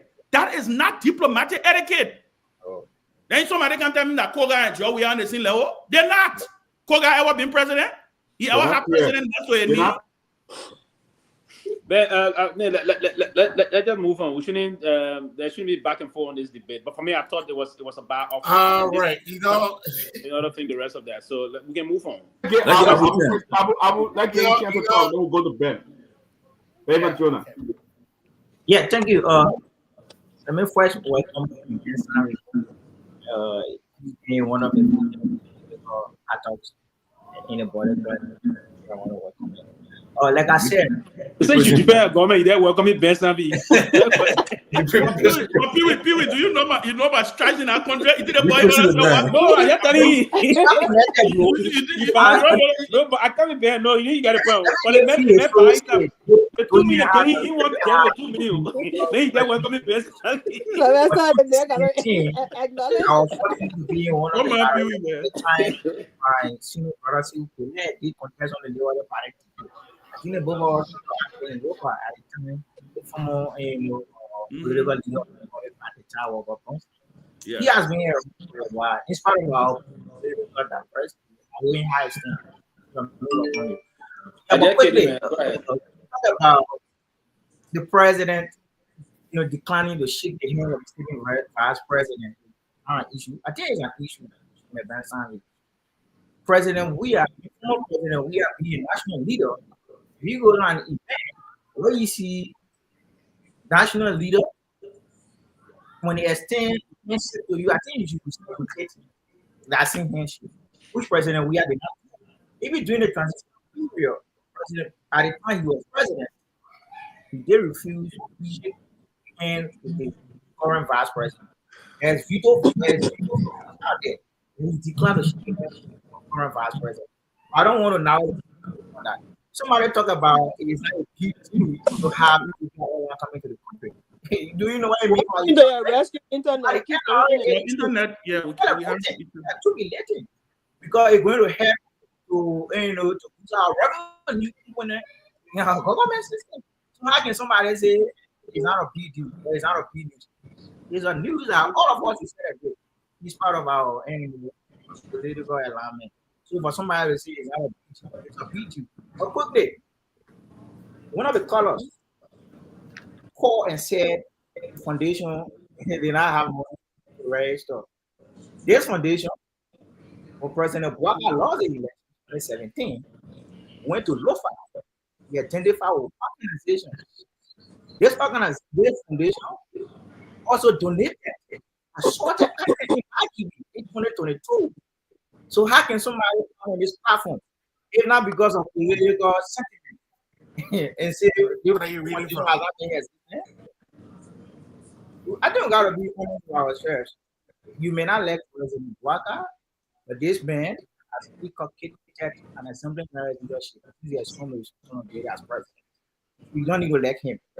But it is on the green fact that we took over from the president who executed every segment of our country.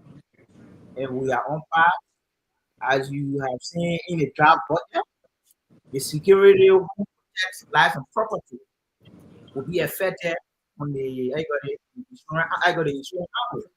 So if somebody thinks that I do anything, I think it's because of this sentiment. It all cannot be doing every month. Okay. All right. Okay, let's move on. Just Saturday. Yeah, Jonah, you gonna be next. Jonah, you're gonna be next. Just Saturday.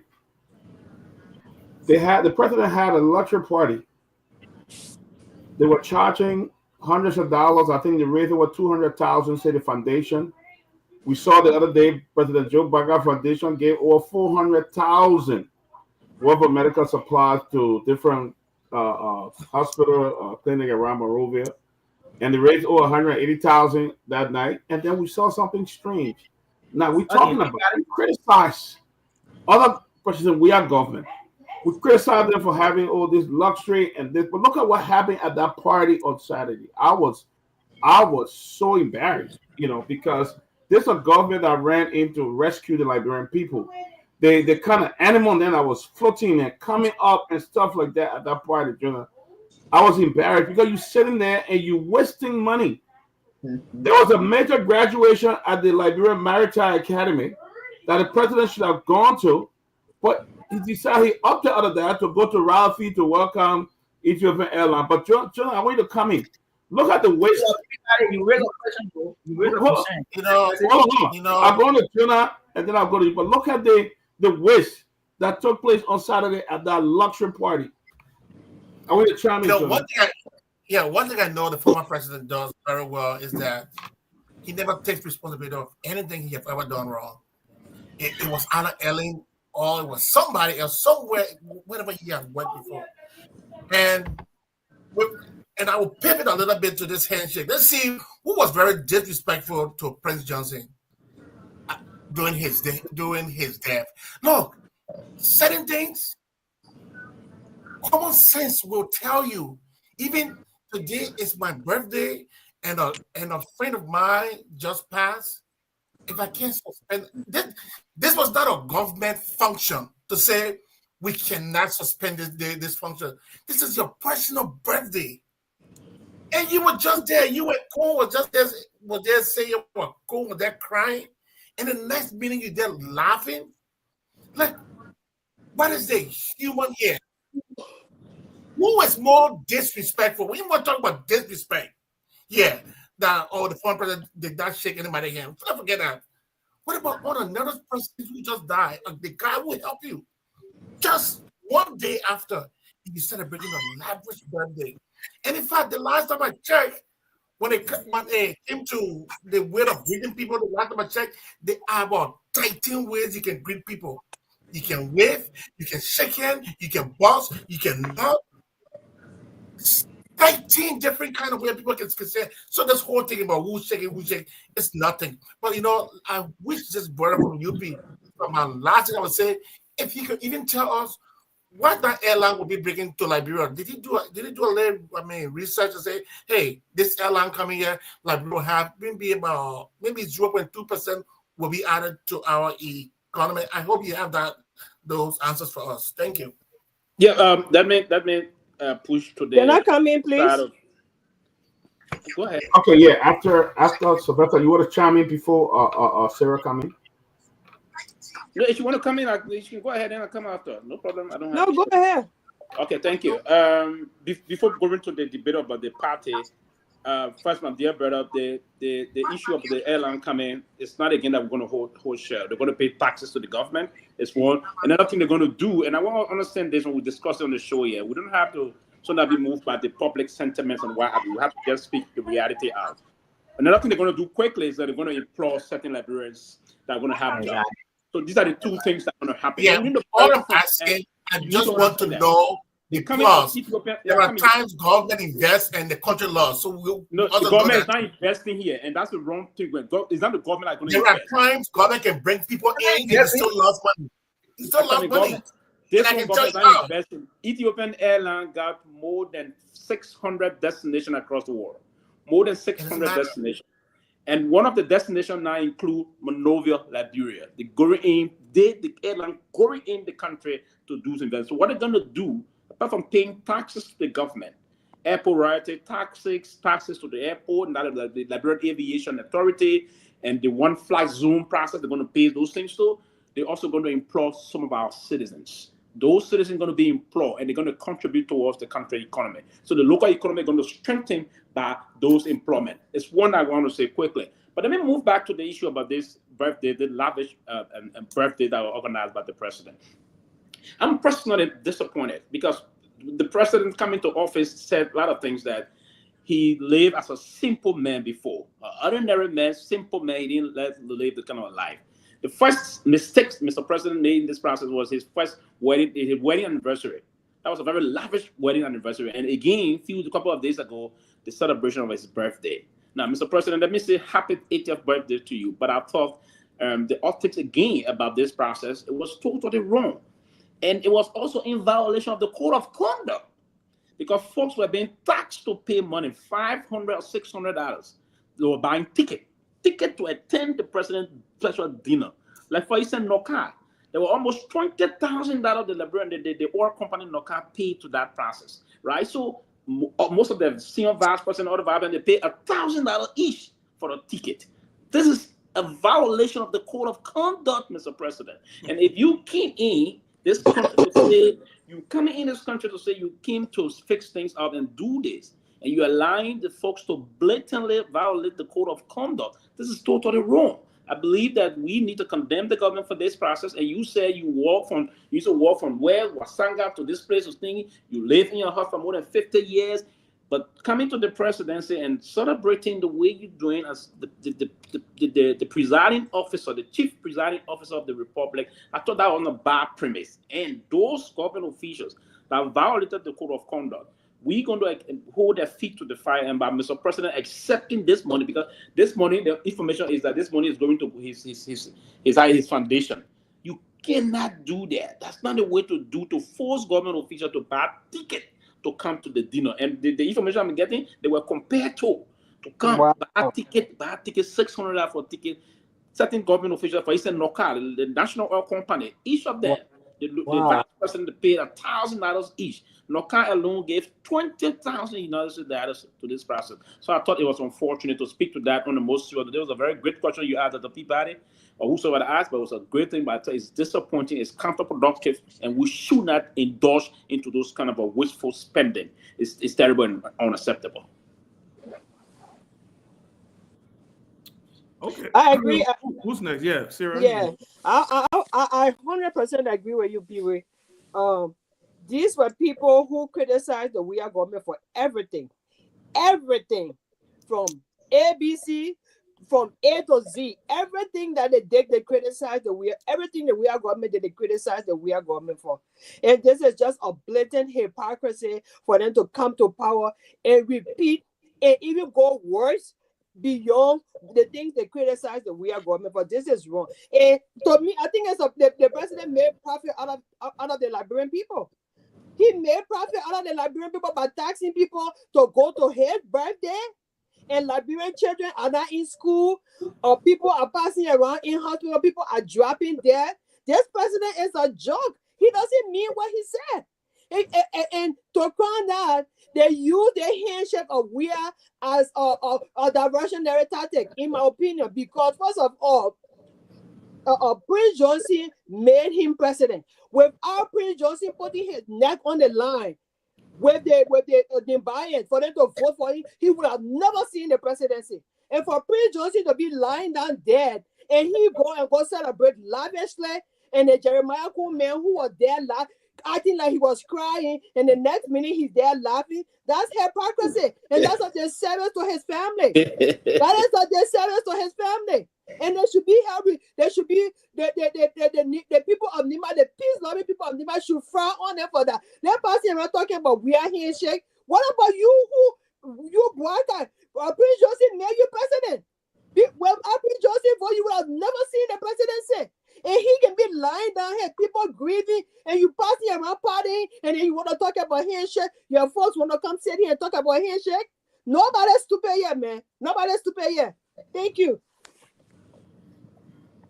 All right, Abu. Yeah, nobody's stupid yet. Yeah, quickly before Abu can come in, quickly, a few seconds. You see, the vice president was in a very tight spot. You had to understand Liberian politics, right? It was now we should shift the blame to the president for organizing this, but at the time, Prince Johnson was lying in the mortuary. But the vice president, he not gone to that program. Other people say, "Oh, Mr. President, you see, so it's difficult to be a vice president and the president having an occasion you're not there." He was in a very. He could have just show his face and leave. He could have just show his face and leave. This is a very important man to his party, even though he neglected the party. But this man, Prince Johnson made him who he is today. So he could have shown his face, and the president would have understood that. Yeah, they have a bereavement on him. The president would have understood that. But to go sit down and be like, and then when they move from there, now you take a handshake to be something that you're passing around with. That's a disservice to the family. Cyril Dopo. So they was on fire to now. And not easy. Yeah. And not easy. Abu, you muted. Yeah, thank you. It sounds laughable. Chairman Ben, who's laughable. It is not. Nothing sounds laughable. See what thing. Of Maserati had Chairman Ben won the election as senator. The kind of friend that was Chairman Ben in the row. I said, oh, I bet you can't. You want to pacify Ben, right? So before, because somebody told you, people paying money to attend the president, the first thing we should get out there clear is that the president is not the one who organized the program. The program was organized by Joseph Walker Foundation. The foundation is managed by a man, not the president. And mind you, this money are paid by people who believe to be supporters, friends to Joseph Walker. So that the money generated will be used to make impact in the livelihood of who lives in testing communities. I heard somebody in school agreed. Think the consideration that Papa is not the only body we inherited this. So to have this mitigated, to have this mitigated, we need to go all hands, and that is to see all of you who see the diaspora. I want to believe he's saying remittance. I want to believe he's saying remittance. So the remittance back home, it helps another president to get to school to fund sleeping papers. It is quite expensive to pay 500, to pay 300. But the money generated at the president celebration, the money will be given back to the poor people. The president is not the one who organizes a birthday party. He's not the one who organizes a birthday party that you disappointed in the president, giving the constraint like the president should have his birthday. The president is not the one. If you watch the video, you will notice that the president did not spend more time here. You are asked to go and spend time, which he did. Not all of those that were there are official government. They were private citizens who are not working in government. Even people in the opposition community were there.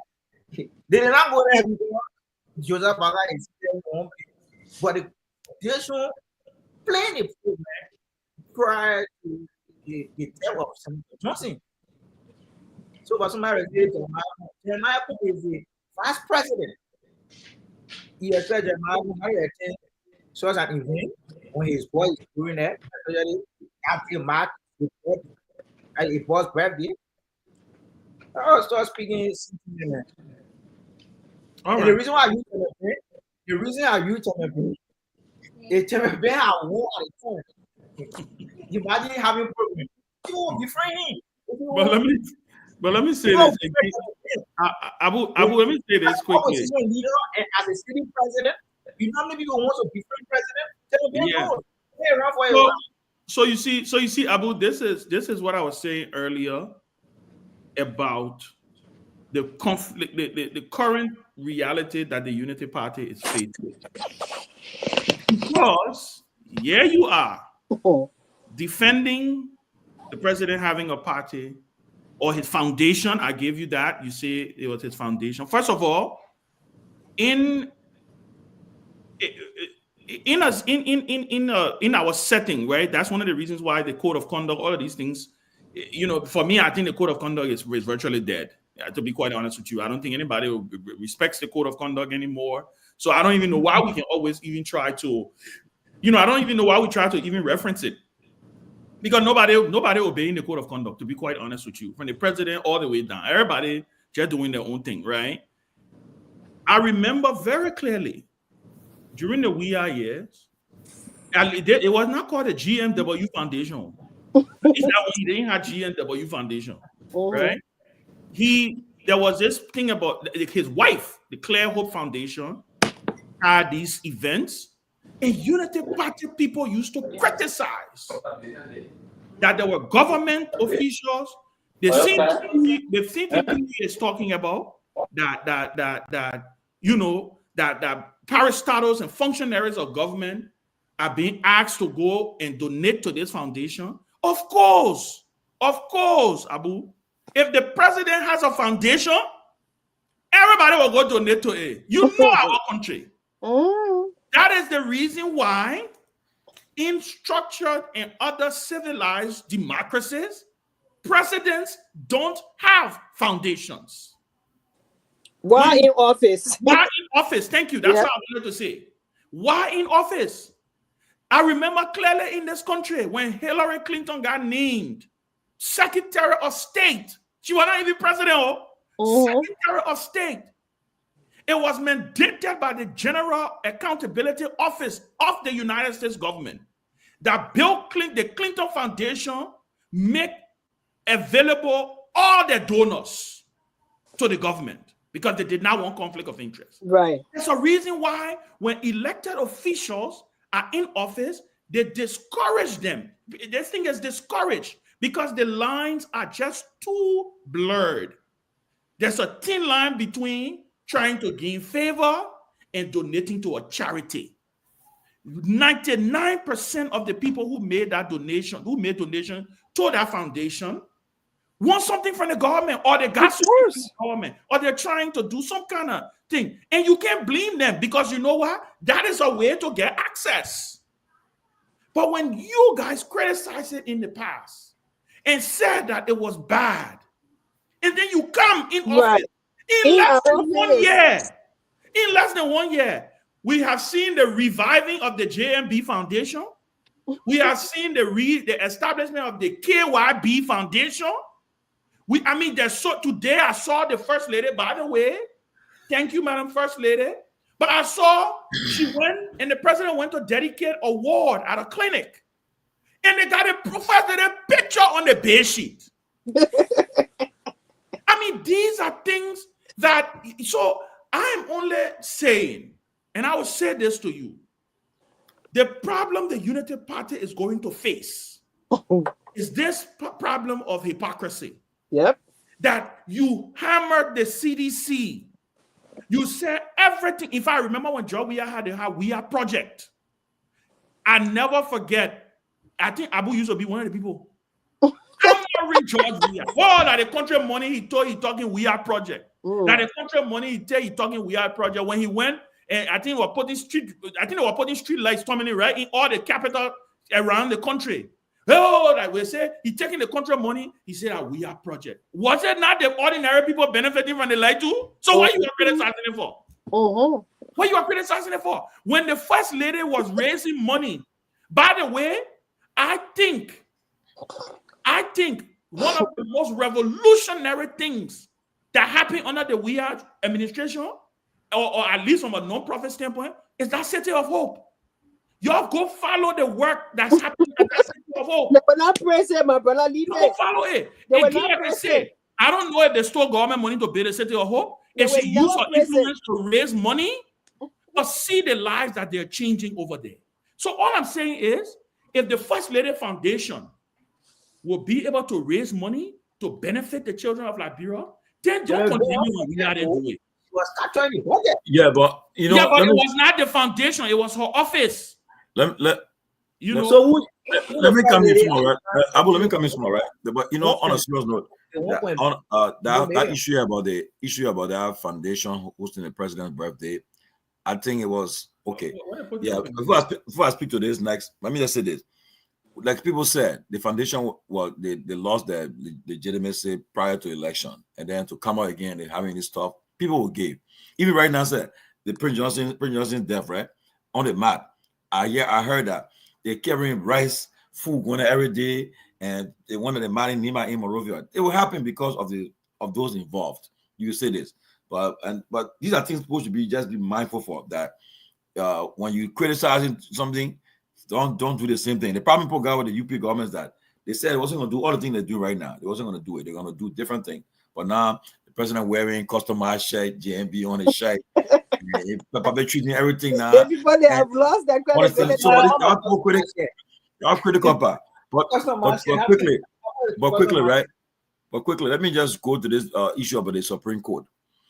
Tomorrow should be a very crucial day. The fate of this the fate of the impasse at the House of lies in the 5 people's hands, and it's only good that tomorrow should interpret the law, interpret the Constitution, and render an opinion that the Liberian people will say, "Well, you guys follow the Constitution." Okay, and I think if the Supreme Court go about and do the right thing tomorrow, the country will be spared any chaos. If they decide to circumvent the Constitution tomorrow, it will affect the country. Okay, I talked to a very, very a powerful senator today, and he said the guys are anticipating that if the ruling go against them, they're going to do what happened in the Snow and the title case.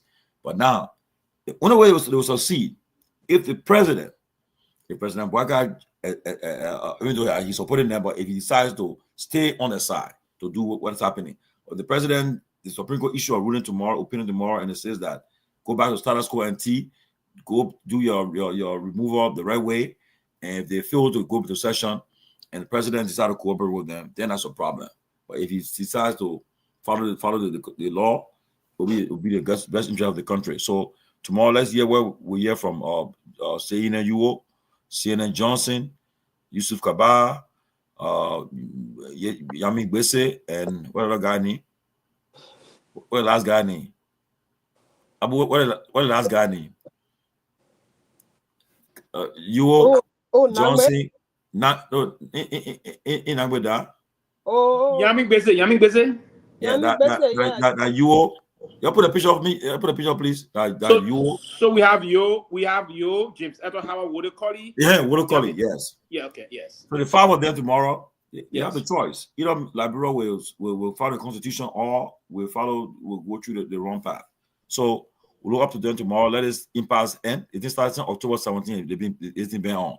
It's about time that this thing come to an end, so they can discuss the budget.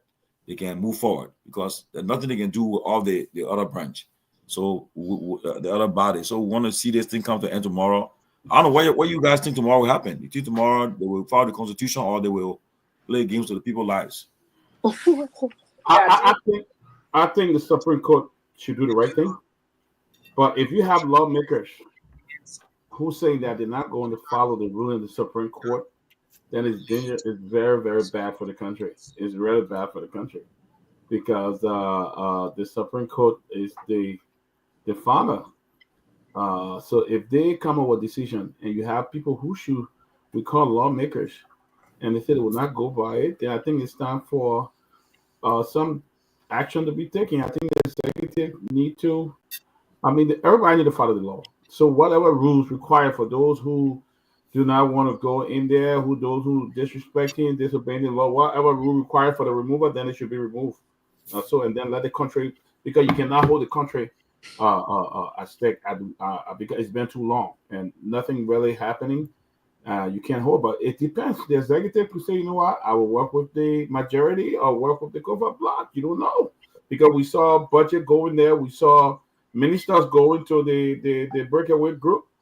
You don't know what the executive could do. I believe if the executive, President Boakai, wanted for his channel to move faster, somewhere down the line he would have intervened and met with everybody, or met with, and tell those gentlemen it's time for us to move on and let the country move on. But again, that's one of the reasons President we did not want to shake people's hand, because the deception is just too much. And then you see me, you come and fix your teeth, and then you want to shake my hand, I'll knock you off. I would knock the heck out of you. But people, they say when that incident happened at the car, when the Parawa hot, when President we are shaking up hand, they say, "Cook out the president." Oh, you want to shake our hand? You shaking up hand? So we are not even look at his. He no man. No man, please start for the.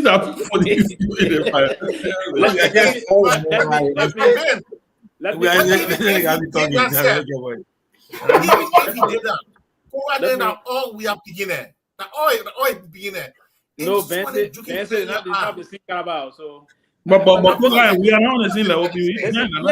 Yeah. But look on a local level, on a bigger level, they're not the same. But look, No, but Togar gotta be careful, Ben. Togar want to run for that seat. I gotta be very careful how he tread, because that particular seat, that issue, and people. But now he want to run for it. He gonna run for it. Between me and you. But Myean, I know he related to Prince Johnson, but he ran against Nyenwolo, and Prince Johnson endorsed him. Yeah, he didn't win. Yeah, he didn't win. The thing that Prince Johnson is from the Guar belt, the Guar side, and they believe that the seat might be occupied by a Guar person, which I don't know how to do it, but Togar Guar. Guar. You don't know for that seat, but it depends. We know what else he's supposed to put in the race. Who knows? He's a polar candidate. We don't know. If the party having to support Togar, and then the Guar. I think off the bat he's the front runner. He should be the front runner for him. Because he went against Myean. He came second to Myean twice. He better start rebel activity. What are you doing to how's that? Well, yeah. So I mean, what I said, determining. I think one of the things, and that's why I wanted to chime in on the Supreme Court thing. I don't want to preempt anything. We trust and believe that they will interpret the law, because that's what they should. You're not sounding confident. Oh no! Listen, you know what I've learned. I know you can. Pewee, you see, Pewee. Let me tell you. One thing I know about. I come in there. Pewee the banger during election. I'm not banging. That's not confident. Pewee, listen to me now. Come in, don't talk about it. They want for at night when the first let's end up. That's it. Only like get ready. So no, but the reason I say so, Pewee, is because the thing about that there's so many layers in this with this thing right now. This is not just, if this was just purely law, right? Interpreting the law, this is a 5-0 decision. If this was purely just the law, right, Pewee? I hope you understand where I'm coming from. If this was just purely a legal fight, let's go by the law, right? It's a 5-0 decision in favor of the law. But it's political. Yeah. It's political. There's a lot of interest at play here. There's a lot of right now as we're speaking. Meetings are happening. People are reaching out. So you can never come out swinging and beating your chest and making it look, because guess what? Those 5 justices are going to leverage the influence that they hold over the country right now. They will again, like I said, whether any one of us agree or not, once they rule, we have to respect the ruling. Of course. We may disagree with it, we may critique it, we will turn it upside down, turn it inside out, but it will become the opinion of the Supreme Court, which is the final arbiter of the law in the land, right? So I'm waiting to see what happens tomorrow. Let me tell you what I'm more concerned about. I'm more concerned about what happens after. I'm not really concerned about what will happen with the Supreme Court ruling, right? Because the Supreme Court ruling will either go either way. They could either say, which I will find very hard to believe, that they will either say everything that the so-called majority guys are doing, they did it legally, it's constitutional. What they have done, they've done nothing wrong. Bam, you can go. They could say, you guys didn't give your speaker due process. You took yourself, literally rule in favor of the speaker, and then what? Because it's still a political crisis. You still have the executive that have in some way shown her hand, right? Where the president wrote where he sent the budget and addressed the letter to the presiding officer as if there is no speaker in the country, right? Where the ministers, officials of the government, high-ranking members of the president cabinet have gone to the majority bloc thing where they meet at the joint chamber. So it's political. There's a lot of things that are going to happen. So I'm waiting to see what happens after. I hope and pray that reason will prevail. My advice would be either way it go, I think the person, the side that may consider it or defeat should concede and just say, you know what, let it just be in it for the sake of the country, and let's move forward. That's my I agree with you, Ben, on that note. And yes, for me, I'm a little bit, and that's what I was saying to someone, is the same thing I said to you, all laugh about it. But here's what I will say on the 2 things going to come out of the Supreme Court tomorrow. And one thing I'm inclined to believe is that the Supreme Court is not going to act they're going to impose on that August is bad.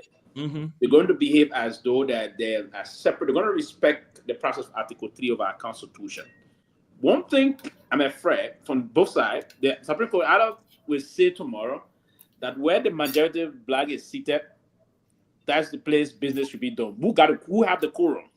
That's one. They're going to say that. If the majority of black, they got a quorum, then the whole debate is over. Or the Supreme Court will come out and say to us, the Liberian people, that you have to follow the rules. There's a rule, and it's clear.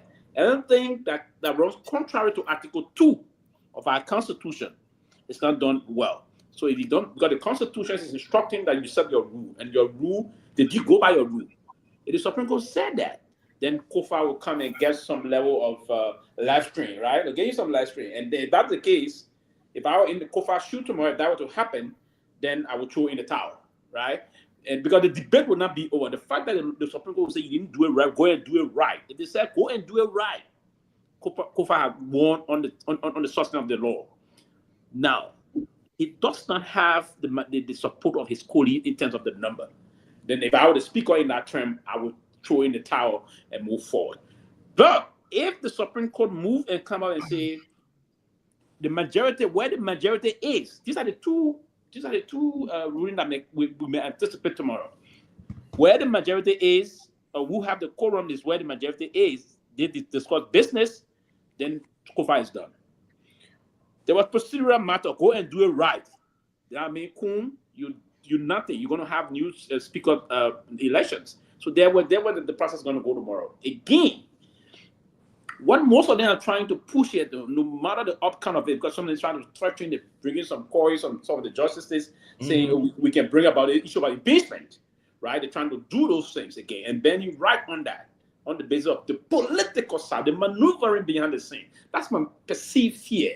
And there where I'm a little bit worried and deeply concerned as to what's going to come out of the court tomorrow. Remember, Supreme Court ruling basically throughout the war, even in the world's most powerful country. We just saw Roe versus Wade in America, right? It's not based on the substance of the law. It's based on the side the political process will go, the manipulative side of it. We know what Trump could do here. Trump alone, his influence on the Supreme Court bench here is enormous in this country. So I'm afraid tomorrow, but we'll wait again and see. Article 65 of our Constitution is clear. The final appetite of justice in our country is the Honorable Supreme, and I want to call it the Honorable Supreme Court of the Republic of Liberia. They're going to speak tomorrow, and when they is the voice of God. Bro, Lofa, start highlighting your comments here, man. You won't come. Yeah, we will basically have to listen and follow the instruction of the Supreme Court. So we look forward to see what's going to happen tomorrow. But again, it was a very good thing that the current speaker and this trained lawyer and very smart lawyer, North Carolina trained lawyer, and went to the Honorable Liberian Supreme Court because he wanted to prove something, and he didn't waver this time around. He didn't bend, he didn't waver, he didn't cowardice into submission. He challenged it to the end, and the Supreme Court going to rule tomorrow. After tomorrow ruling, this is a litmus test towards our democratization process. And we all going to follow suit and listen a year to the tenets of democracy. That's the rule of law, and that is democracy. Yeah. So what I want to say is, I think the court will do the right thing, and even though I will be very much pessimistic here to look at the thing on just one side because of the precedent that have been set in the past. I don't see how the Supreme Court go on her own words with the previous precedents that she have already set, and not just one, not just two. I mean, not just one. It's two times, and they ruled in a particular way. Are they going to come back to come back on their own words? We yet to see that. But I think the difference here that people keep telling me about Tyler and Ku, the difference here, Tyler and this other guy, they're not. They're not. And by the way, it was their own people that wanted them. UP wanted Tyler out, so they could have done anything. On the contrary, the guy who you want out is not from your party. The guy can decide to be a spoiler anytime to bring chaos. Look, if CC really want to support this guy, if they really want to support this guy, like if they let's say they ruled in his favor, and the government decides that they will work with them, then guess what? Nobody functioned anywhere. The entire Ben, cabinet. sorry, quickly. Sorry. Pewee, before you come in, Robert said he wanted to say something to you. Then you can respond to him. Robert, go ahead. Yeah, thank you. So listen, I just wanted to say to my neo-progressive friend, listen, the Supreme Court ruling cannot, and I think they have got to be very careful here, right? The Supreme Court ruling cannot be influenced by politics. They must be guided only and solely by the law. And for me personally, I don't expect anything other than that. The comparison with the with what happened with Roe versus Wade, I think it's far-fetched. But on this particular case here, the Supreme Court must rule only on the side of the law. Anything contrary to that, I think will set a bad precedent, and I don't think that's something that we're ready for. From our indication, I don't expect the so-called majority of black to win anything here. If anything, they would demand, as was previously done, that they go in and show due process. I don't see anything where they will condone the selection of corn. Lastly, Abu, it's great to have you on the show. But let me say this to you, my brother. You're gonna have to step up your game, because this is the closing argument. Just look at the show. You got some serious-minded people on this show. I love the fact that we have a different perspective, one that will defend, as difficult as it is, defend this ruling party. But you got to come stronger than I've seen you perform tonight. I think your performance tonight has been below par. And you got to come stronger. If you want to survive on this show, you got to come stronger than that. Maybe I will need to bring somebody else to help him up. Oh no! So to answer my dear. All right, thank you, Rob. I hope Atlanta is doing he listening to you. I hope Atlanta is doing good this evening. I learned that it be relatively very cold in recent times. But let me listen. Before that, Robert. My uncle Joe is talking to me. The one know me to Joe Abu, so I can beef up Abu defense. So I was soon going low. That other side of it. But let me say this to you, Robert. Normally across the world, you talk to the legal giants, and they would come with different disposition on this issue. But let me say this to you: when this issue about political. The Supreme Court always can act on the basis of politics. It's not always on the basis of law, the substance of the law. Absolutely no. And when you go back to the last ruling that came out of the Supreme Court on the election when Charles Bronson went to court, and we take some time, Robert, and go and read the opinion coming from the former Justice Cabinet Janet. Cabinet Janet brought a very substantive process up on the basis of the substance of the law. Right? He came point to point, had the very court, the bench, violated the basis of the law on the issue of the ruling. Right? So it's not always on the basis of the law the Supreme Court will have to rule. Absolutely no. I will take you back, my dear brother, again to the beacon of democracy, the United States of America. The issue of a presidential immunity. You saw the Supreme Court ruling? Everything that the former President Donald Trump did that violated the law of America, the Supreme Court said it's immune. He's immune. It was not done on the substance of the law. It was done on the basis of protecting political interests. The Supreme Court globally, I agree that we have to act in conformity with the law, but often at times, go back, they will act on the basis of politics. The major example I want to give you is Donald Trump issue. Go back and read the last election opinion of the Supreme Court. It was 4-1.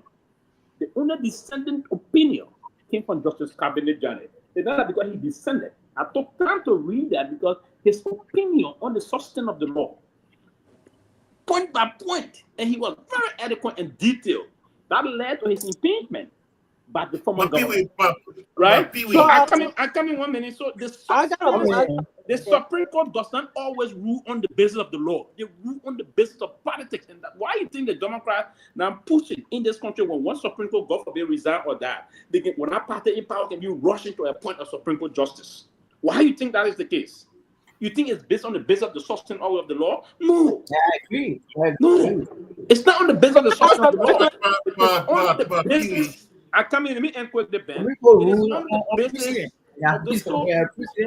There will always be a line of change that we have to follow. My dear brother Ben Sanvee, he knows this.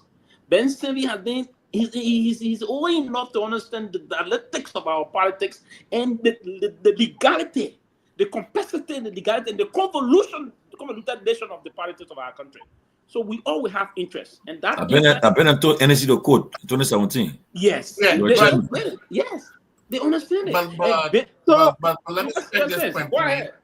Let me ask you a question, please. The same argument that Kabila was making, that argument has been made a lot of times in courts here in America, and they still come out that yes, there are some irregularity, but is that irregular? I mean, is that it's so egregious that it could affect the result of the election? And the answer has always been yes. So even though Kabila had he had a strong legal case, which you could argue that any crime is a crime, but the other side of that story is that crime so egregious that it can affect, even if you have given all the other results to this person, can that person still win? And the answer usually always can be no. Can I say something? Before you come in, says, let me remind you, you and Robert. But Pewee, let's say something, my man. Yeah, quickly, before you come in, just quickly, a few seconds. Let me just take you back to the case, to the midterm Supreme Court ruling 2010, and just this year ruling, the former Chief Justice case, and that of Hans Wyndham case. Go back to those cases and try to review the thing where many people said the Supreme Court went against the sentiment, even the public sentiment. So the Supreme Court don't act on that. Go ahead, my dear sister. I hope you're not trying to sway the Supreme Court decision here, though. No, I'm not trying to do that. We're all political.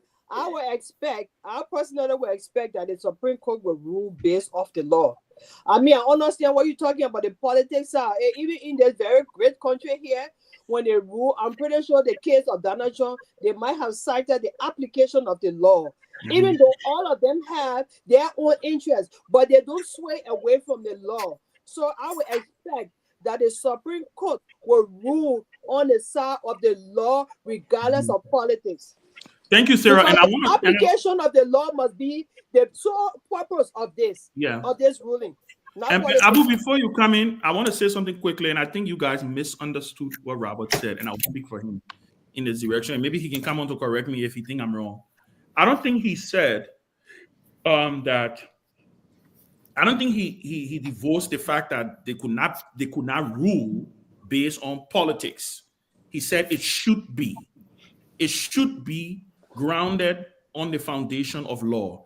And to be quite honest with you, that is the only reason why it is before them. The case that went before them is not necessarily to give a political interpretation. We all know what the political interpretation is. The political interpretation here is 40 something, or I don't know how many the number is now because it keeps fluctuating. People say they want to speak up. That's the political thing. The legal thing here is the speaker is saying you're not doing it in conformity to law. You're not giving me my due process. So what Robert was simply trying to say is that his expectation is that it will be done with law. And that is the only ground. Now, to Pewee's point on the issue of Donald Trump, yes, it is true. The Supreme Court do get political because guess what? They are political appointees. Of course. They are appointed presidents. They are appointed presidents. That's the reason why. That is the reason why, right? Elections have consequences. Exactly. In this country, Donald Trump has a potential now to appoint 2 more justices on the Supreme Court. 2. That is the reason why you see even the Democrats introducing the conversation about possibly expanding the court, because the way the court have been shaped, it has been shaped in the conservative direction for about a whole another generation that is coming, right? So it's the same thing with Liberia. Presidents appoint these justices. Let's also take into consideration the Chief Justice is retiring next year. She's retiring next year. The President Boyka will have an opportunity to appoint a new Chief Justice. So it should be grounded in law, but politics can also play. It doesn't mean that that's what we expect, because we expect the highest court in the land. Because if there's anywhere else, listen, that's the only place where everybody can go now. That's the last bus stop for you. You go there and they tell you, say, no, there's nothing else you can do about it. So I think that's what Robert was simply trying to say, that this thing, he expects that it will be grounded within law, because that's why I said if it goes purely just by law, then it probably should be a 5-0 decision. But I do know, and we all know, that there's some political machinations that's going on in the background. But let's wait and see. This court has precedents. They've ruled on similar cases like this before. Even like you said, with the Liberty Party case, right? Any dissenting opinion tomorrow legally should be read, even if that one dissent. Yeah. They will read the entire dissenting opinion. In fact, everybody will sit down in our court and listen to that dissenting opinion, because the minority should have a say and the majority will have their way. So, Abu, you want to come in? I agree, Jimmy. The Supreme Court really forget as well the rule based on precedent, like you said. During 2017, when your party, the lower party, they feel like the national about for irregularity. What did they do? They were court. And all of us are being a honor arbiter in this country. They want to court. That's why they do that. So tell them that the both sides, whoever the ruling goes against, proceed and move forward. Yeah. So, thank you. Peabody, yeah, look, I already said it, but again, we can't take this Supreme Court for granted. They definitely were ruled, they'll come out with a ruling, but sometimes they confuse the citizenry and come out with a ruling that people don't expect. But I hope they know the law, and I hope they do the right thing tomorrow. I hope they do the right thing, because if they don't do the right thing, they are setting a precedent for others, future government and the legislature, so that they can come and say, look, we can move the person anytime. We just need it and break away and see what is going on now. But I believe they have some very credible people over there, and they will rule in favor of the law, not in favor of the politics. Because I know there have been some interruption here by the executive, and I must say, the executive, I believe, are wholly and solely in there for to remove Kofa. Take it or leave it. They are in favor of that. I heard from credible member of the Unity Party, some folks telling me that the executive really want to remove Speaker Kofa. So they are undermining, and that's the same thing I keep talking about. There's just too much deception in that place. You invite somebody with you to roam, and he's sitting with you while you got people back here eating his bone. Yeah, the deception is too much, and then what I always say, we didn't shake somebody in. Deception. Yeah. So I just hope that the Supreme Court do what is right for Liberia, and hopefully they will. And I hope the lawmaker, those who are affected by that decision, you can't do anything else but to obey the law. The law is the law. Okay, I'm a little bit okay. I heard the former president, he spoke in his church yesterday, and he said that he said he had been in contact with the late Senator Johnson. In fact, they had a scheduled meeting on Saturday. I also heard that the former president Taylor and if Johnson have been in, according to I think Ben Sanvee shared that last week, have been in discussion too. But people are concerned. What's happening? What was happening? What we think was going to happen now? Because PYJ, he decided not to support the CDC in the last election, and it's no secret that PYJ wasn't happy with the present government, the president too, because he had been speaking against them in his church and so forth. In fact, I'll read him. The last communication from PYJ and I was, I think, a couple of weeks, a month ago or so, when he said that Liberia is on a stormy sea, and I'm watching. And he said that he wasn't involved. He was watching from a distance. So people are asking, PYJ, make no mistake. The last 3 elections, he decided who became the president. So people are saying that his death is is changing the political trajectory of the country. Things may change, and the first test will be in the by-election for a seat, and then coming to 2029. But like I always tell people, a lot's going to happen before the next election. Well, I mean, what do you guys think will happen right now with PYJ? Will there be somebody who will step in to be the new leader for NIMBA? Will anybody really fit his shoes, or somebody will come closer to him? For me, I think there's going to be no one to fill that shoe. It's going to absolutely nobody. Maybe it may not be the next. Not this current political class. This class, no, not the next 2-3 decades. Maybe will have to pass to have anyone to even put themselves in that position to say, Nima. Yes, what? I think if anybody were to, the President was a very strategic soldier, right? If you ever encounter him, he may not have been a kind of a great intellectual, but he's very strategic, and one needed to understand that. The only grave mistake President ever made in his lifetime was to kill Samuel Doe on live camera. That's the only mistake President ever. And I will say this to you: despite Samuel Doe himself got a lot of blood, he had a lot of blood steam on his hand, but it's the only mistake he did, and that's why the Pope moved for that. But President was strategic, and he said things. He said during war, a lot of things happened. The Nimbayan itself fell victim of Samuel Doe. Right, a lot of Nimbayans got slaughtered and the rest of that. So the reason why President was a hero is a strong giant of Nimba County, because the Nimbayans saw him. The Nimbayans are brave people. They are people that understand the trend of history. They saw Prince Johnson as their liberator and the men that conquered and eliminated the men that were pushing them and butchering them. So that's one of the reasons. That's the only reason people were still challenging. He said, but again, he was the undisputed godfather of Nimba County, the undisputed. Here's what I would predict. Prince Johnson, this immediate elections, his dead body is still going to determine who's going to replace him. I'm very sure of that. I'm sure of that. The immediate election are coming out in 3 months. The dead body of Prince Johnson, the way people will play the politics around his demise and his interment process, that person going to come to replace Prince Johnson. Now, Prince Johnson, whole saga on the Nimba politics is going to end 2029. Also, those that were played, and that's the reason why I saw Jeremiah Koo sobbing the way he was sobbing at the news when he heard that Prince Johnson is dead. Right? He believed, because it was Prince Johnson that single-handedly took him and made him vice president of that country and made Boakai president. Imagine, we have performed very well in Nimba. Yeah. Very well in Nimba. Despite Prince Johnson endorsed Boakai. And it not being that endorsement, we have second term is on today.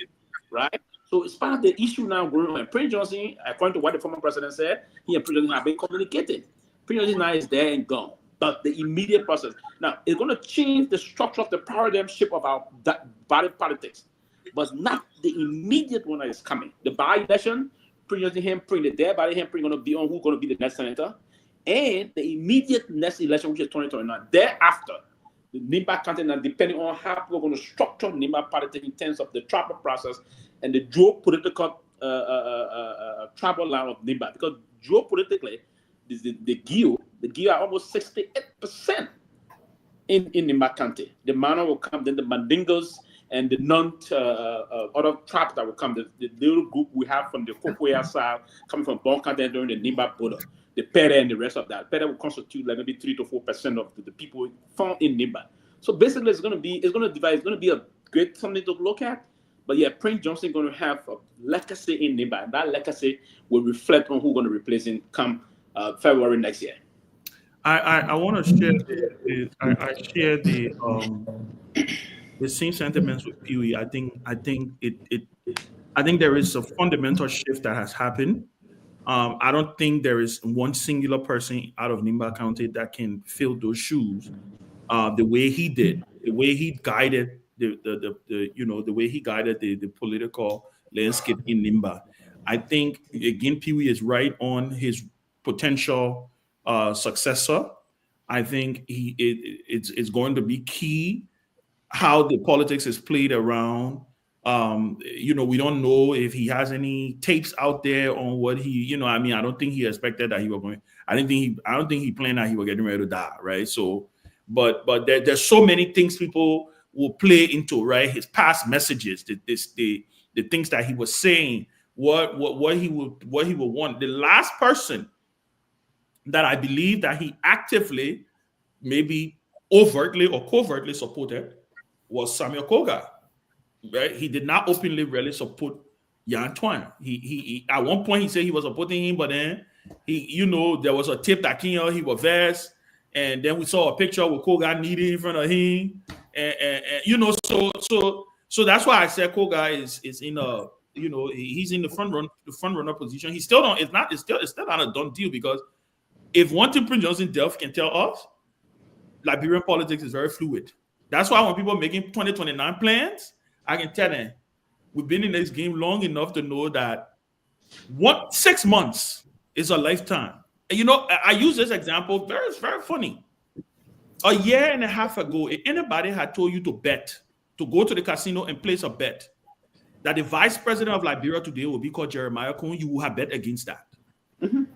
If anybody had told you Jeremiah Cohn was nowhere in no conversation, it took the political brilliance of Prince Johnson, yes, to sit back and take his throne and hand it over to Jeremiah Cohn, because he understood absolutely that was the way he was going to get his leverage. Mm-hmm. Now, what Cohn has done with it after, that's another debate, right? But just the political strategy to say, you know what, I will not run. I'm running for senator, because he was running to get his senatorial seat back. So he did not want to leave Nimba just open, because that's what was eventually going to happen if he had not made that move. If he had insisted that he was going to stay as political leader of MDR, nobody was going to pick him to be vice presidential candidate. Jeremiah Cohn had no intention of running for president or vice president. Nimba was going to be, and the benefit was going to ultimately go to George, to the CDC, because I think as the incumbent, the CDC would have played strong in Nimba. But the fact that Prince Johnson made that pivot and decided to step down as the head of the party, run for the Senate, run for his re-election, anoint Jerry Cohn, who, by the way, had a whole thing on his senatorial term, and then became vice standard bearer to President Joe Buckeye.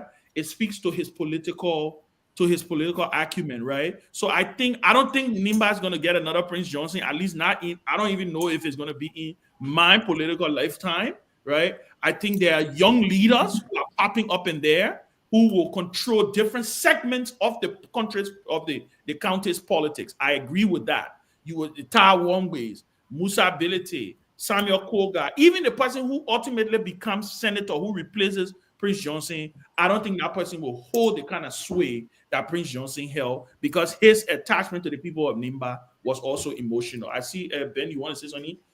Yeah, so I think and I totally agree with you, but for the sake of 2029, if any other political party wants to be relevant, you have to strike a Nimba on that Prince Johnson seat. You either have to go there to be a side with them, or you have to take a state. You gotta take a candidate in there. Look, the amount of people that the CDC want in Nimba is just too much. Jeremiah Cohn is not. He is not that figure that can bring those people back together. He does not have that. He does not have it. It's going to be hard for him after Prince Johnson is buried. The dirt that will come around Jeremiah Cohn, but Prince Johnson death, the other politicians might just forget it. It will get so nasty, it will get dirty. But somebody got to put somebody in there. You got to put somebody in Nimba. No, anytime there is problem, you must put your hand in the water. That's all your fair way. Right now, Nimba County after this seat, it's not going to be. It's going to be food for all, because it's going to be an open playing field. Because it will be nobody will have that grip that Prince Johnson had for quite a long time, and he did not groom anybody because he was all over the place. Today, oh, he was goopy. He would want to know he's not a goopy. He was all over the place, and it was only about Prince. Now, but the intent was not to groom anyone. The intent was they were paying him back for what he did for the county. And this is a one-man thing that he did, and it reflected. Right, and that is not the party. The only thing Ben can do now is to step in his shoe to see how they can mobilize the county in the way he did. Now, beyond what he did for them, even current in the government from the time he became senator, he was very loud. Whenever he criticized the government, they will come, they will support Nimba. When he said they're not getting Nimba money, they will come to stand still, and they were bosh. So I mean, he was just an extraordinary person in terms of that. He was just different. The only mistake he made was to case Samuel Doe on live camera. Everybody captured, and the whole war crime thing. Imagine it coming cease up. And they were just doing up God, Prince Johnson. Nobody. It should not cease. It was cease. No, but if Baga don't pursue the war crimes, it will affect him. Let me make my point, please. I want to come in. Let me make my point, please, before you come in. I personally think, I agree, Prince Johnson cannot be replaced by anybody else. His joining for the people of Nimba was a solo move, and he did it. He played it very well. But I think whoever would attempt to walk in his shoes will find it difficult if it is Togar or Jeremiah Kuhn, because they betray him, leading to his death. They didn't do well with him. There's a rumor that Jeremiah Kuhn did not talk to Prince Johnson for over 7 months. The video is there. People are talking it. And I think the people of Nimba, especially those of them that support him, they are hurt. But they don't want to make a big deal out of it right now until they can bury him. After his burial, the real threat will start. Because Jeremiah Kuhn did not do Prince Johnson well. And the Togar man who's supposed to be a cousin to Prince Johnson did not also do him well. So there's a hurt there that they will have to either resolve, or it's going to be a difficult role for them. That's how I see it. But quickly, before the next person come in, they both men were together in Nimba. Jeremiah Kuhn went to the university. They were together. So I think the issue that I'm being on speaking term, that is untrue. Actually, they were together, and Jeremiah Kuhn even gave 20 scholarship to that program. So I just thought to clarify that. So what's about the video that he talking about that he's not part of the NDR?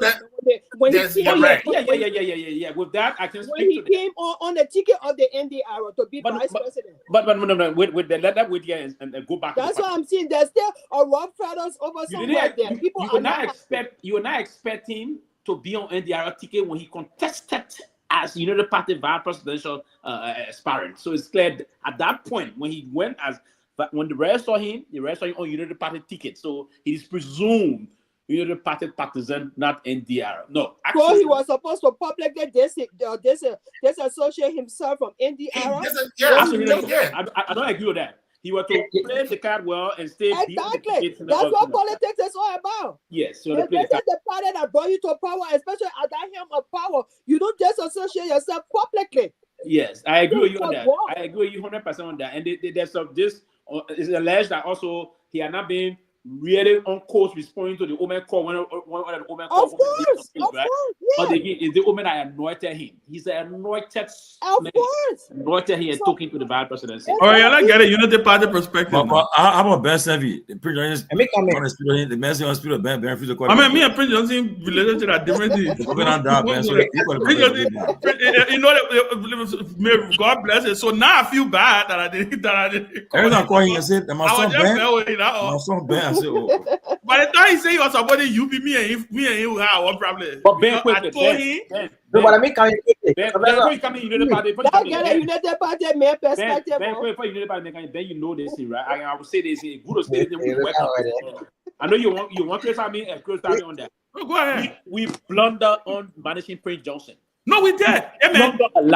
Pewee, me and you get no disagreement on that. No disagreement. We blunder. We get no disagreement. So happy Johnson supporter and CDC would have won. What's wrong? Is that even a question? What's wrong? How many I beg you, man? I see him on. I see him on. Why you think Americans said making pay for play? Why you think they said it themselves? Yeah, let me come in. It's not making that money for it. I see him. The main care station on the ground. The main care station away. I mean, y'all let him, man. Y'all let Abu. I see him on different perspective. But before proceeding, let's get out of that whatever you see that you have heard in the public about Prince Johnson not speaking to Jeremiah for 7 months. It is malicious. I recall vividly 25th of this month, Jeremiah was in Nimba a ceremony where he was opening a university. I just said it. Yeah. So for anybody who was not speaking to the listener, that is not true. Yeah, but yes, he a running mate to Joseph Walker at the time. He needed to resign from the MDR. That's the reason why I saw a press release that he's not a member of the MDR. He's a member of the party. So he did not be person. But yeah, is it what I said earlier? Yeah. Prince Johnson, Larry Williams, he fought for the people. He felt like people were being marginalized. They were in dupes. They were incarcerated. So he came to tell them, he has left a global market. To fill in that market, it requires time. And it's probably that they not be time. One of the people do not forget that the current vice president also has constituents. He has followers. The neutral about Prince Johnson. And giving his work has since he entered in the politics, he has earned some recognition. And I think he can fill in that market, but to do it requires time. So anybody who say that's what you free anybody be senator, I don't think who should say that. I'm very certain Jeremiah Cohn is a case now in Neymar. He may not be as powerful as people he was, but at the moment he's of Neymar. Don't be so sure. So let me ask you a quick question. Even though this is not possible, but let me just give this in a scenario that we had George Weah and Jeremiah Cohn in Nimba on opposite sides. Do you think Jeremiah Cohn can beat George Weah more than 20% of the voting in Nimba County? No, not possible. No. That's not possible. It's not possible. Let me come into. Yeah, Abu, what do you think? The Jeremiah Cohn in past and the Jeremiah Cohn now, taking into consideration he's more powerful now. He has each followers than he used to be when you're senator and representative. And he's being to the people of Nema. You are sitting the president. Abu, let me say this to you. Even like Pewee said, right? And like Pewee said, the CDC has its own scar and its own burden to carry with its managing of his relationship with Prince Johnson, because I think the number one thing that happened was the CDC, and that's why the CDC had even though they didn't do as well as they should have done in Nimba County, but that's why you saw that in the CDC entire strategy for 5.5 years for Nimba was tied to Prince Johnson. For 5+ years, that entire strategy was tied to tie on Prince Johnson because he was the collaborating partner in Nimba. So they literally threw everything to him in that direction. What they attempted to do in 7 months, they were attempting to undo 5 years of work in 7 months. And you got to also understand Prince Johnson, during the Weah years, Prince Johnson appointed virtually every public official in Nimba County. Everyone. Every recommendation he made when it came to Nimba, because virtually what the CDC did was to just turn Nimba over to MDR.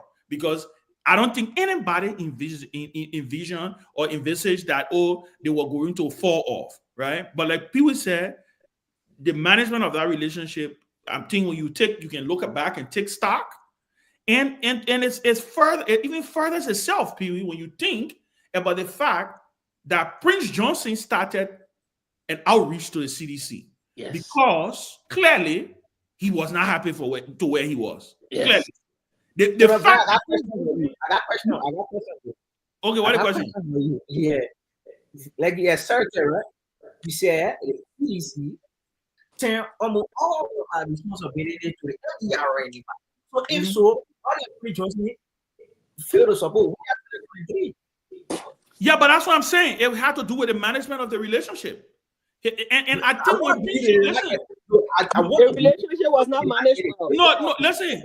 It is all, but it's clear.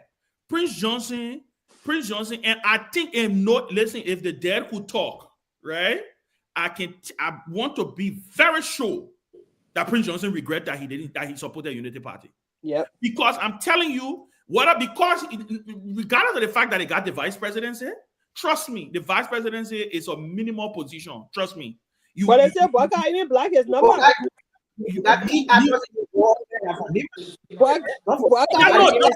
But that's what I'm saying now. That's what I'm saying. You heard many days Prince Johnson used to complain about his access. I think what Prince Johnson thought, because you know that one of the complaints he had about we had to. One of the complaints he had about we are was that he did not have the kind of access he needed to we are. He complained what that was the reason he made a pivot. He complained what he was only talking to, and then when McGill got sanctioned, because McGill was his bridge, right? And when McGill got taken out of the picture for in the CDC, in the government, everything broke down. Everything literally crumbled, right? So that relationship was not managed the way it should have been, right? And so what I think he envisaged was that he was basically going to be co-running this country with Joe Boyka, by virtue of the fact that Joe Boyka was able to give him the vice presidency. And I will give Joe Boyka some credit here. He played very smart. Because if somebody come to you in less than 6 months or 7 months before the election, and you literally throw all your other people who potentially were supposed to be vice president, you threw them by the way and told them, say, no, I'm going with these people because you know what? These people can get me, they can make me win, and so and so. I think it was also incentive for Prince Johnson to believe that finally I will now have the kind of control that I need to have in governing the country with the, and he felt the president was going to be open to him. But you heard many days, Abu, Prince Johnson, I had just saying Joe Boyka changed his number. You heard many days. He said that Joe Boyka changed his number. Abu knows. He calls. He said when he finally met with Joe Boyka told him, President Boyka, be respectful. When he met with President Boyka told him, said, the problem I got with you is that you can always say I want in public. And then he said, well, Papa, if I hire your number, I will not, I will not be talking. I will not be talking. So all I'm saying is, I think if my instinct tells me from all of the moves that I know Prince Johnson had been making, it tells me that he was again planning. He was figuring out a way to strategize to do. But guess what? He's gone. He's dead. We can't relive what has happened. It is the onus is now on Kuhn, Vice President Jeremiah Kuhn, to be able to leverage the challenge that I believe that Kuhn is going to have. And I have no doubt that he may have the capacity to be able to do this, right? Because I think he has been thrown in a lot of these situations, and he has risen to the occasion, gaining a credit, right? He was plucked from obscurity, made political leader, boom, vice president, right? And now everybody's looking towards him now to say he's about to become the leader of the county. But I can tell you, between now and 2029 is a lifetime. It's a lifetime. One of the things I think Kuhn was depending on was the fact that Prince Johnson was always going to be there to kind of guide and teleguide this thing. And he was going to go ahead and provide him with a smooth landing. Now it's all on Kuhn's shoulder. So let's wait and see what happens. And it depends. Yeah, that's coming from the angle. I think Prince Johnson really didn't want to go. No, I don't think so. He started giving orders on it, but the thing broke down, Ben, when the president came out and said it would not be blackmail. And then when the coach started, when the attacks started coming from all over the place, the other people started pushing him, and he then went and made his statement. But he was not ready. And I know what president needed. Everybody knows. But again, the fact that AM and Fallow are very strategic. Lieutenant Maggie Fallow is a strategic individual. It was just unfortunate the sanction hit him. Have Fallow stay? On a serious note, this wouldn't have happened. And again, yes, Prince Johnson is gone, but the legacy process is what we're going to move through now. But again, this party is not an institution. And let me say this: it's not. Thank you. You took it out of my mouth. Because the next conversation, I know before we go to the line and we are finished, I want to also have the conversation about the future of the MDR. Yes. Because contrary to what people believe, I think the MDR is done. I think it's done. Yeah. The MDR was built around Prince Johnson. And you know why I believe so? Prince Johnson had another party called NUDP. When they decided, and before I get back to UP, I beg you, like before go ahead. Right? And there's the same thing I can tell people in the CDC, right? Prince Johnson, you see these leaders, the same problem my party face. When towering leaders leave the scene, it is virtually almost impossible for you to be able to have the same gravitas that you had before. Exactly. It takes a lot. It takes a lot. The MPP was able to do it because the MPP aligned with the CDC. The MPP had to align with the CDC to keep her brand alive. They got the vice presidency. You see, they're not in power anymore. Struggle again, right? Even at that MPP, they were still struggling. Every That's what I'm saying. Every day there was some argument, right? Yeah. Then you look at even the Unity Party. The reason the Unity Party survived, and they may not like to hear it, it was the CPP. The CPP, the Unity Party, was very strategic. It mean at the base vanished. But when the CDC won the election in 2017, the devastation of that defeat, 14 out of 15 counties, the Unity Party, President Joe Biden was not even thinking about running again.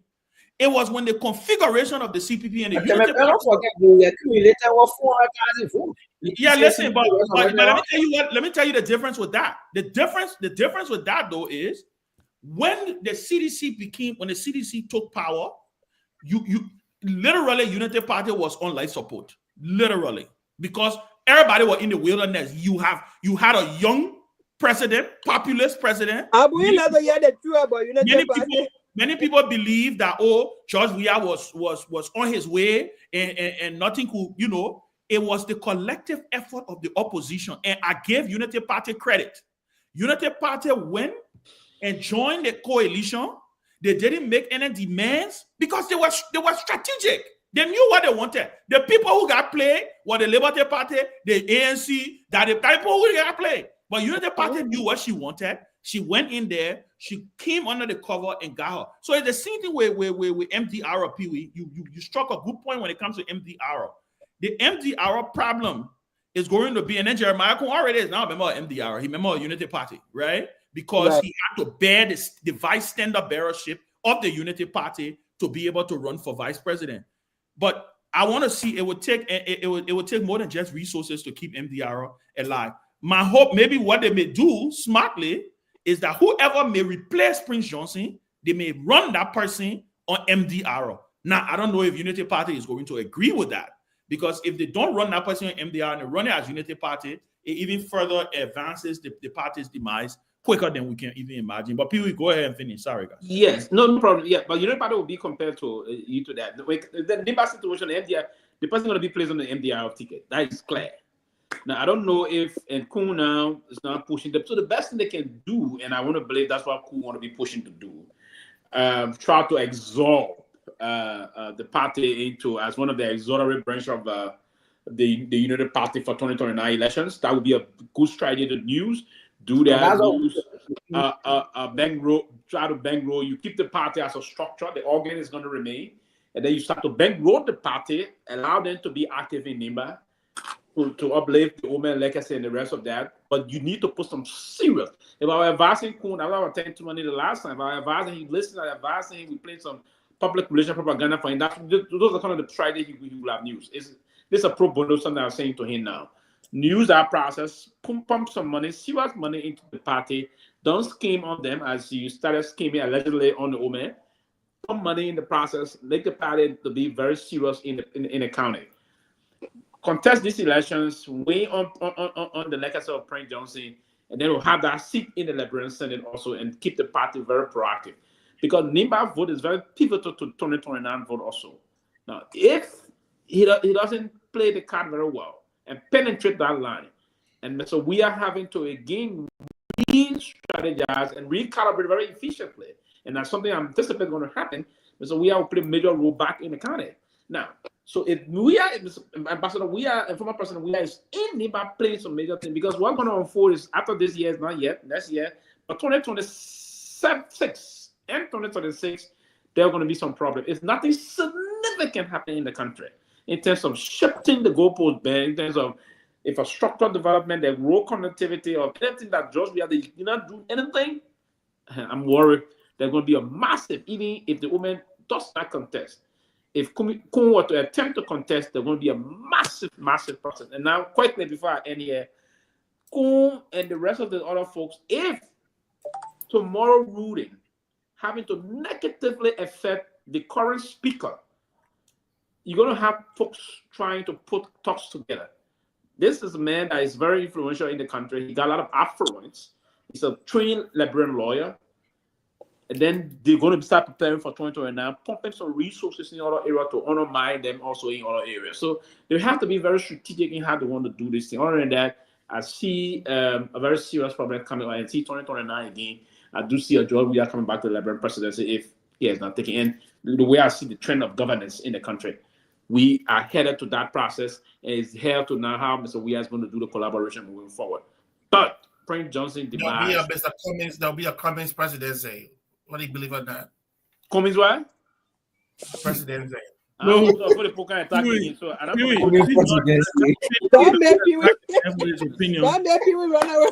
arrest. No, it's possible, right? It's possible. I'm not ruling that out. Yeah, I'm not ruling that out. But coming presidency, it was going to be on what? CDC and Cummings? No. Okay. Our major competitor, you need a party major competitor is the CDC. Oh man, come on, get out of here, man. Let's. I'm telling you. All right, guys, but all right, we will discuss Cummings another time. Cummings not actively involved in politics right now, so let's not. The last thing I saw of Mr. Cummings, he and his vice senator Barrow was dancing at her wedding, and I think they're having the time of their lives. Nobody got a rainbow problem on their head. Nobody questioning them. They shake hands. They bow to somebody. They put enjoying themselves. Like rainbow said, when they UP, they got UP. Yeah, exactly. So your league coming sort of I beg you. But no. Listen, I think it's going to be interesting, guys. It's going to be very interesting the next couple of months and years. I think Pewee, you want to say something? Oh yes, I got someone want to say something very quick. I just want to make a contribution. Go ahead. Okay. Go ahead.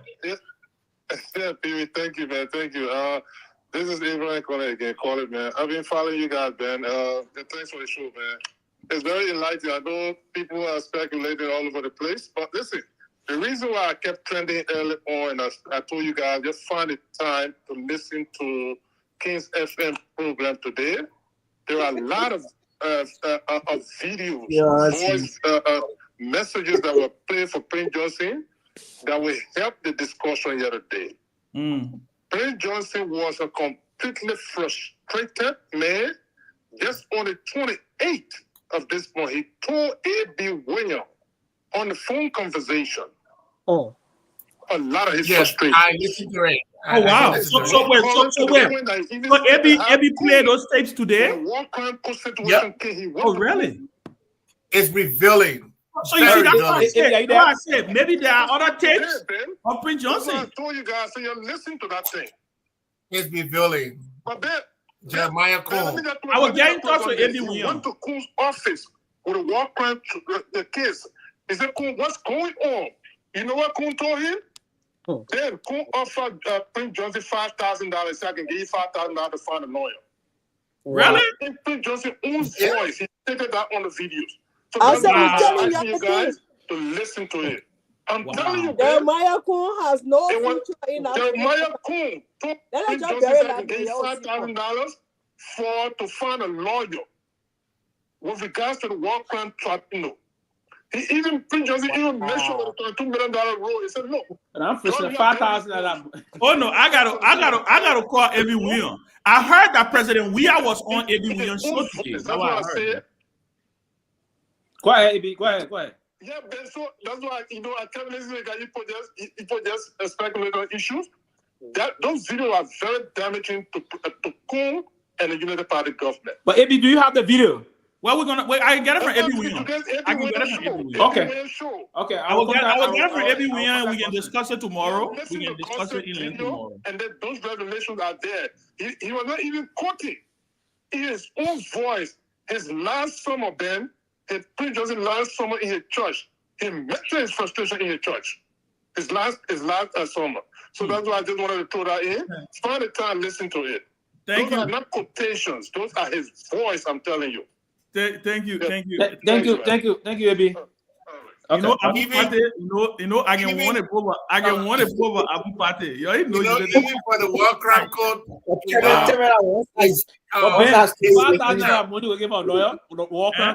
Can you imagine that? Million plus for lawyer fees. Somebody who made you vice president? No, but I just got I got information, right? They said that PYG already designated he had picked the we are running mate for 2029. Who are that? Well, the person will be announced. They said after the funeral, everything they will announce the person. The person will be reviewed. But so they announced it running with fire everybody election. They were very not bad. PYG already got somebody who he said will be we are running mate for 2029. Look, I think a couple of things are going to happen. I believe. Look, my mindset is I think I know how Unity Party is going to run the country. The first 9-10 months have given us a clear indication of the kind of president Joseph Boakai is. He's the kind of president he is, right? Clearly, all of the things that were criticized, not speaking to the press, not having press conference. I think Joseph Boakai not have press conference. There's people who are criticizing. You know, all of those things that Tomalin used to be giving his friend Joe, we are hard time for.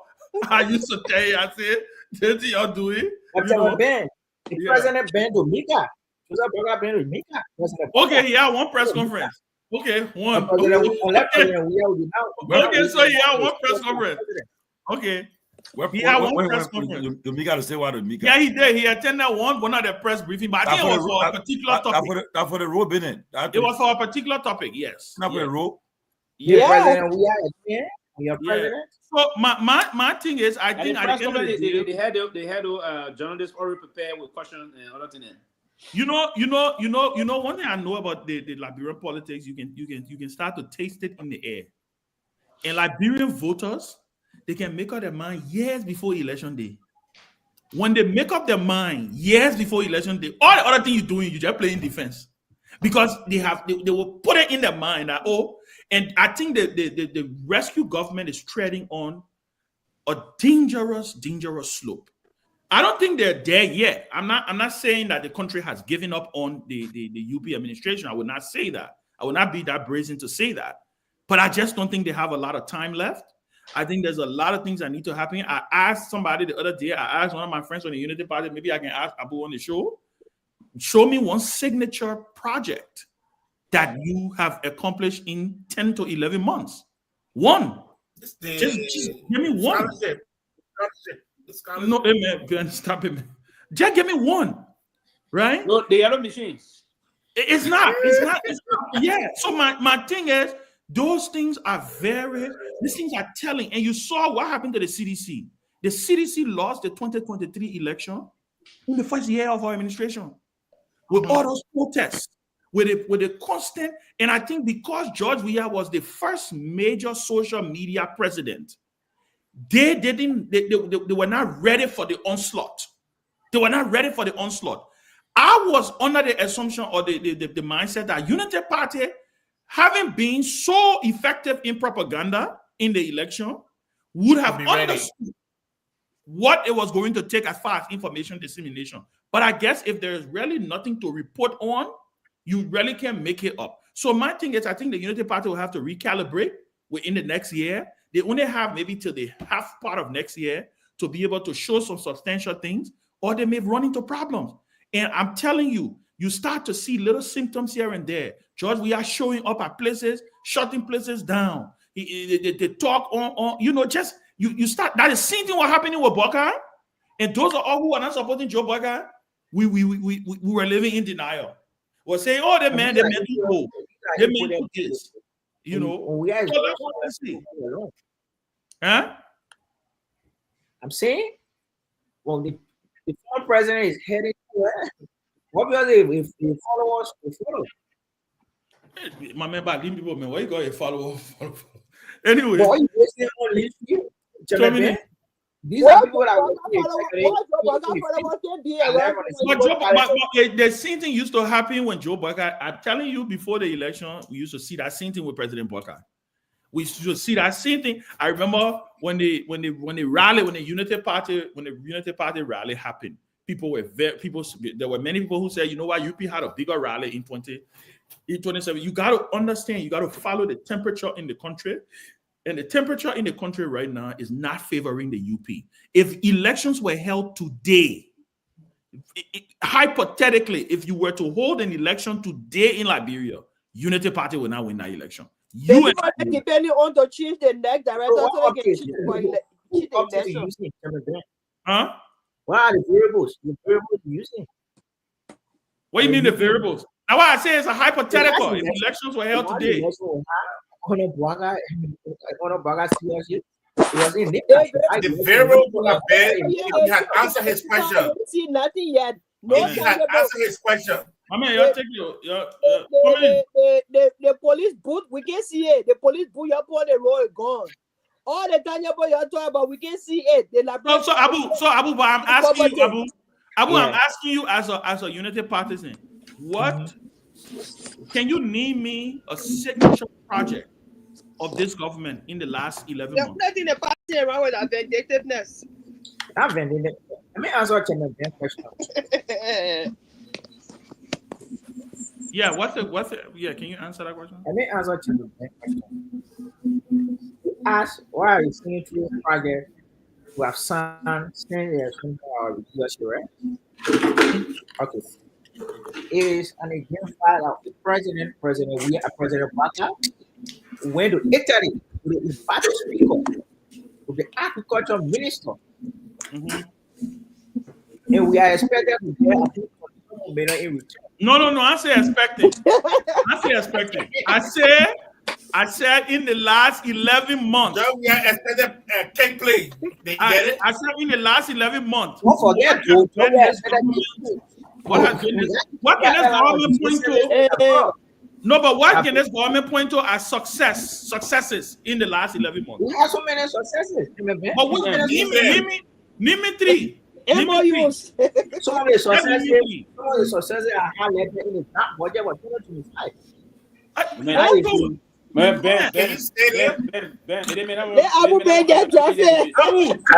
I want to chime in before the show and we are I will say it in the back. I'm going to give Abu one more chance. I'm asking you to name me three successes this government can in the last 11 months. I said something they're planning to do. There are multiplicities of success. Ben, you made a recording out. But take one. He's specific. That point to, when I ask my friends and my collaborators from the CDC, they'll tell me, George, we are there, do community. I see what Ross said, no, that's about the show. They can tell you, when you ask them, they say, George, we are. No, but simply, just Ben, you don't even have to state George Weah's sausage. Just say. No, I'm trying to get him. I'm trying to get him an example. An example, right? But let me get an example. When they asked him, what did George Weah doing here first 6 months of a presidency? He said, he roofed all the homes in Gibraltar. He built Door Community Road. He started building marketplaces. He broke ground for the 14 military hospital. He started fixing feeder roads across the country. I mean, in the capital city. All of those things, they can catalog it. Can you catalog? So Ben, all of those things, right? If you were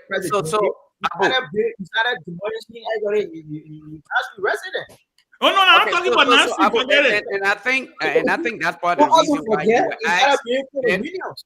Abu, you were asked specifically. You were given the opportunity, and I will give you the time again. I don't have to speak, right? Yeah, I will give you another time. Stay specifically, and I'm very precise here. Be specific on one. I'm not asking not for 3, 4.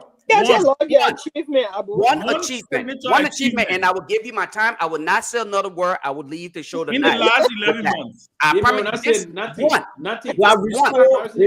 You have restored a distribution of water across the city. Isn't that fine? Man, start out here. Abu, you see why I told you all loser election what held today? I know what, Ben. Abu, you see why I say all loser election what held today? Ben, I came on specifically to talk about this issue of, where we stand when it comes to the political dynamics. Yeah. But the way Abu just sold and killed himself. And to be honest with you, I'm going to close on this note, right? This is something that we did 2017 that got us in this predicament where the likes of Abu and other people can sit on the platform where they cannot identify a specific project that was accomplished in 11 months. Okay, 11 months. 11 months. That's a whole year. 11 months. Okay, now you had a national budget. Now one project they can actually highlight to say, yes, we achieved it, even though they had 6 years to sit and prepare themselves, and they claim to have been the most educated and experienced. Okay, people. But they cannot come out on the platform. I can bet you any well-prepared individual, okay, like the Alexander Cummings, Kehleboe Gongloe, or probably Clarence Moneyba, they probably would have been able to tell you something far better. And Alexander Cummings would have had an opportunity to tell you, okay, I accomplished these things here, okay, in less than a year, in 6 months. He would say something like, I have identified the idea of restoring that unity. Okay, that's why Alexander Cummings will probably focus on today. The elderly man in the house cannot even say, I am able. No, hold on 1 second, Abu. Let me just say this. I will give you this opportunity. The elderly man in the house who is so culturally oriented, okay, and believe that he grew up and know the people, could even unite the country, and he's struggling. He is even being more divisive as compared to anybody else that may have been in the race. I tell you that he is falling flat on his face. But let me tell you this. I'll leave on this note.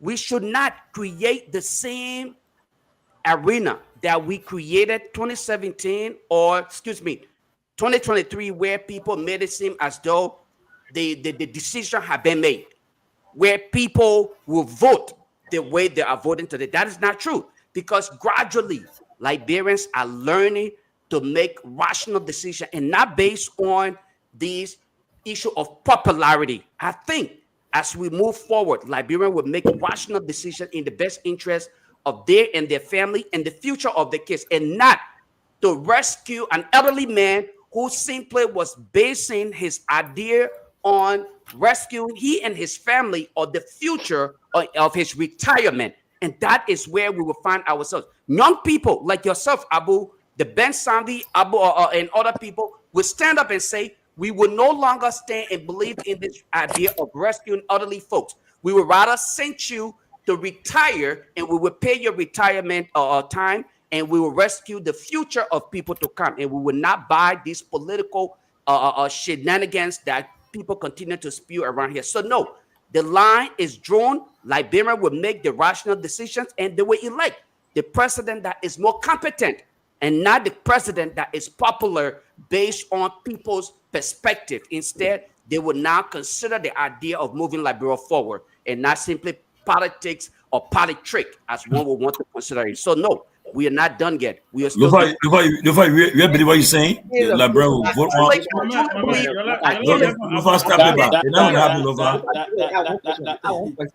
Tomalin, I truly believe what I'm saying, because when you look at both parties today that find themselves to be the populist parties, guess what? Are you in Liberia? I'm sorry, go ahead. Lofa Julius, in the first 3 months of our administration, we were able to make the East accessible. What? Roads accessible. Accessible. They want to make the southeast roads accessible. Exactly. That's what we did. Which country? But you see, he is reading for something. He reading piece of paper, and the people that don't record it, man. We were able to make the Not only there, yeah, man, we're going. If you made the southeastern road accessible, right? Okay, so in other words, what you're simply telling us is, do you really want to do this? All right, guys. Sorry, I had to come up, but I don't think we have made up our mind yet. There's opportunity for us to elect the leader that would take Liberia beyond where we find ourselves. We can put ourselves on the right trajectory. I'm very hopeful. Honest, most of us know. Abu, 1 minute. Abu, 1 minute. You're coming in just now. Honest, you know, Abu. If you came to do this for the Unity Party, I will urge you to discontinue immediately after this show because you have no. Yes, what I was saying. I'm not on a serious note.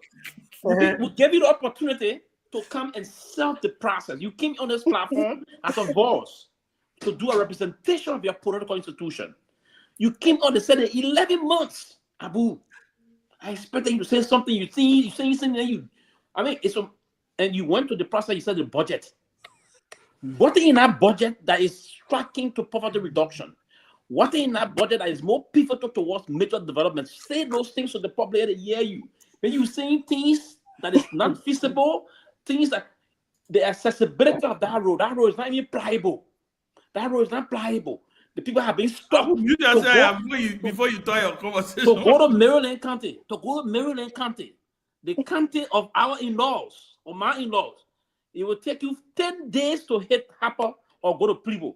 I mean, for Harper to Peabody now is paved anyway. But from Monrovia to that side, to go to you gotta pass Articles now. You gotta pass Articles. To go to my county, Lofa, where the president himself is from. I be going for reinforcement. That county road, Lofa. I will go for reinforcement. Do you know that in 11 months, has the president even visited Lofa? I can remember. Not yet. I can remember the last time I drove on that road. 75 to 80 miles per hour from Banga to Sarai district. But that was under the CDC administration. That was on the first time ever to pave a road to Lofa was under George Weah administration. On George Weah. Or not Dauphin, a man from the south. They will never praise Weah. Right? No, for that I will come on and I will say I did a video. Oh yeah, I remember people, you did a video. Yes. I did a video. The first time, 75 to 80 miles. Imagine I was doing a video driving. I was cruising in my vehicle, imagine. The first time a son of Lofa drove on the Lofa road that way. People will know the truth one day. They will and never then you come and sit here. Well, the message, one of the projects with my man Mo Ali, I come and text Mo Ali.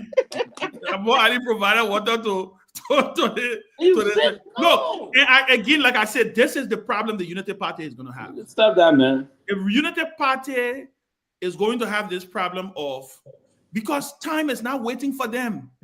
And you know why I believe, and what's even more pressing, Sarah, is the United Party don't even have the kind of opposition that CDC was dealing with in your first year. Exactly. The kind of opposition that CDC was dealing with in your first year, United Party has not even gone through 10%. 10% of that kind of dissent. No. I remember students demonstrating and sitting in front of George Weah convoy. Yes. I remember June 7th. 16 billion. George Weah, even though George Weah went on the campus of the University of Liberia and declared free tuition. Yeah. The people were saying George Weah will not go to the University of Liberia. Mm-hmm. And so when you sit and you think, you take stock of all of this, it's unfortunate. This is what makes it difficult and dangerous for you. You see, that might be my last thought for the other guys who come in. It's the same problem. And me and Tommy had a conversation just the other day. We were laughing, right? We all used to make fun of Donald Trump. Oh, the men are crazy men. Oh, the men are this. Oh, the men are that. But I listened to an analysis the other day about why Trump won. And I think it was one of the most balanced analysis I ever got. The fact that the Democratic Party was trying, right? Why Abu showing you 2 on the show? What? How are you United Party? What are you trying to do here? Somebody said, man, 2000 or 2000 show. I want your body, you will try to. They want double. They want double. They want double you. They want double you. So no, but let me say this, right? One of the things that was said, right, was that the demo. It told me, you remember that I think I brought it. The Democrats were trying to scare the American people about Trump. To pin Trump as when he become president, democracy would die. It would be Armageddon. But you know what the guy said? The guy said the myth and the mystique and the counter to that was that Trump had already been president. Trump had already been president. Americans saw Trump as president before. Yes, they will wake up with his crazy tweets. Yes, they will wake up with all his things he will do. They got to, it became normal, right? But guess what? The economy was booming. Grocery prices were low. The only thing that killed him was COVID. His management of COVID. So when the people rally around Joe Biden because of the COVID thing and voted Trump out, but then when Joe Biden then came into power, they did some good things, right? But they couldn't articulate that good thing, those good things that they were doing, because guess what? The economy they were benefiting from that Obama economy that Trump, so they were not able to communicate it effectively. That's why they lost the way they did. That is the threat that the Unity Party is faced with.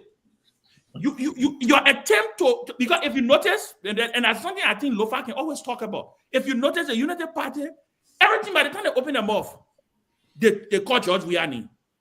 Oh, they say, y'all brought Ethiopian era. Oh, but y'all brought cake plane.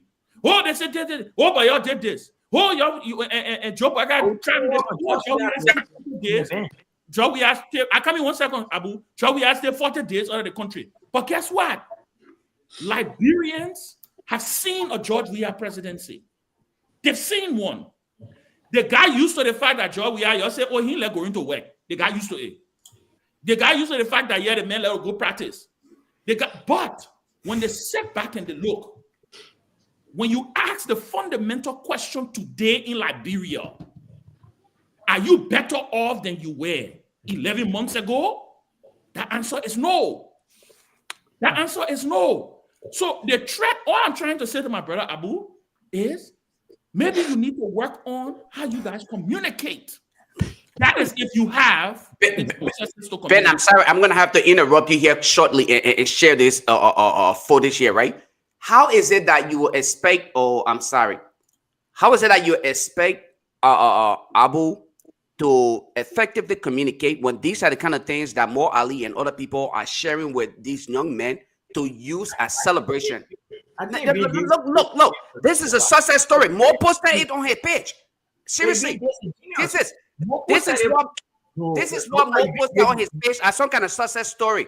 And if you go through it, I have so many of these. First of all, endangering the lives of innocent people. Look at that nonsense. But Mo would post this and then pay these young people.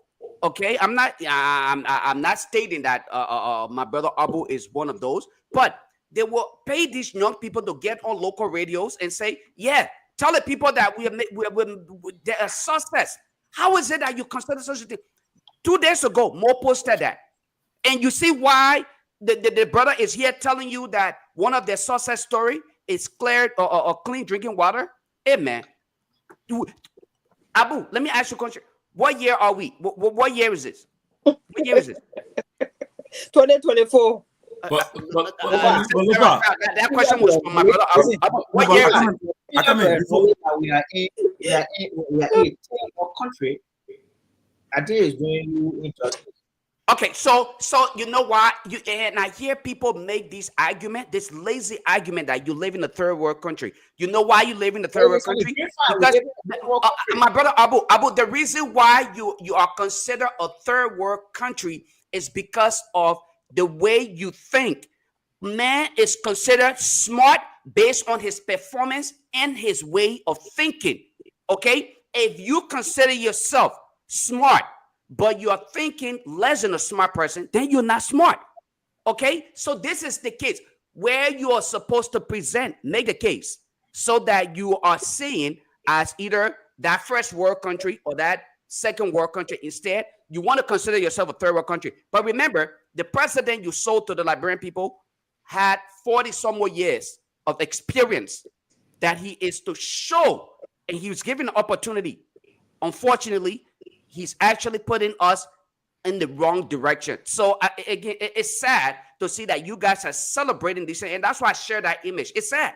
It's sad. Let me ask a question, right? Let me play devil advocate. When you talk to the UP people, right? You talk to them, they say what are the first year? They said that in the next year, 2025, 2026, we'll see a lot of fundamental changes in the country. They're saying that they're gonna the Southeast road will be paved. They're saying that they will have investment coming from China. They say, in fact, Liberia is not going to focus on one place. Now they're going to take support from everywhere now. Because now, my question is, in the next 3 to 4 years, you think if things change, if they really what they are saying, if they follow through of these things, and things change for the better, you think it will affect they will give them a chance to still win election in 2029? Because I believe that Baga will still want to run. I believe he will still want to run. He's not going to get out of the race. He will run. You know, hear the commentator, he say, when he talking now, he don't talk about say, I'm not running. He's not saying anymore. He used to say, I want to go for one term, but right now, you're not hearing from him. So I believe he will still run. But you think if things change for them, you think they will be able to make a strong comeback for the 2029? Let me come in. Yeah. Let me come in. You see, that's the reason why people branded the platform as an opposition. But I don't share that. Very good. Thank you. That's enough. Very good. There are folks on the platform that are objective. Somebody say, what should I mention? The sources of who I want to see. Unless the administration, the people both we're not getting water. Let's say, who has to water? This president, assuming he's going to be as president, what did he do? The predecessor did not declare as an important. This president did it. The president what his minister of various military agencies to declare that they are in the way. And somebody coming to say we should not hear this president. It's not being unpatriotic. I don't think. Did you just say his declaration of assets is one of the success?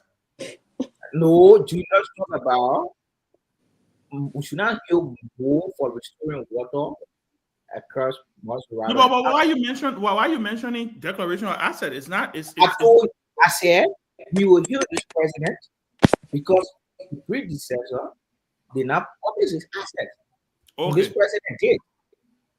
We'll hear the president that he suspended 40 years government. I think that is progressing in terms of doing like work.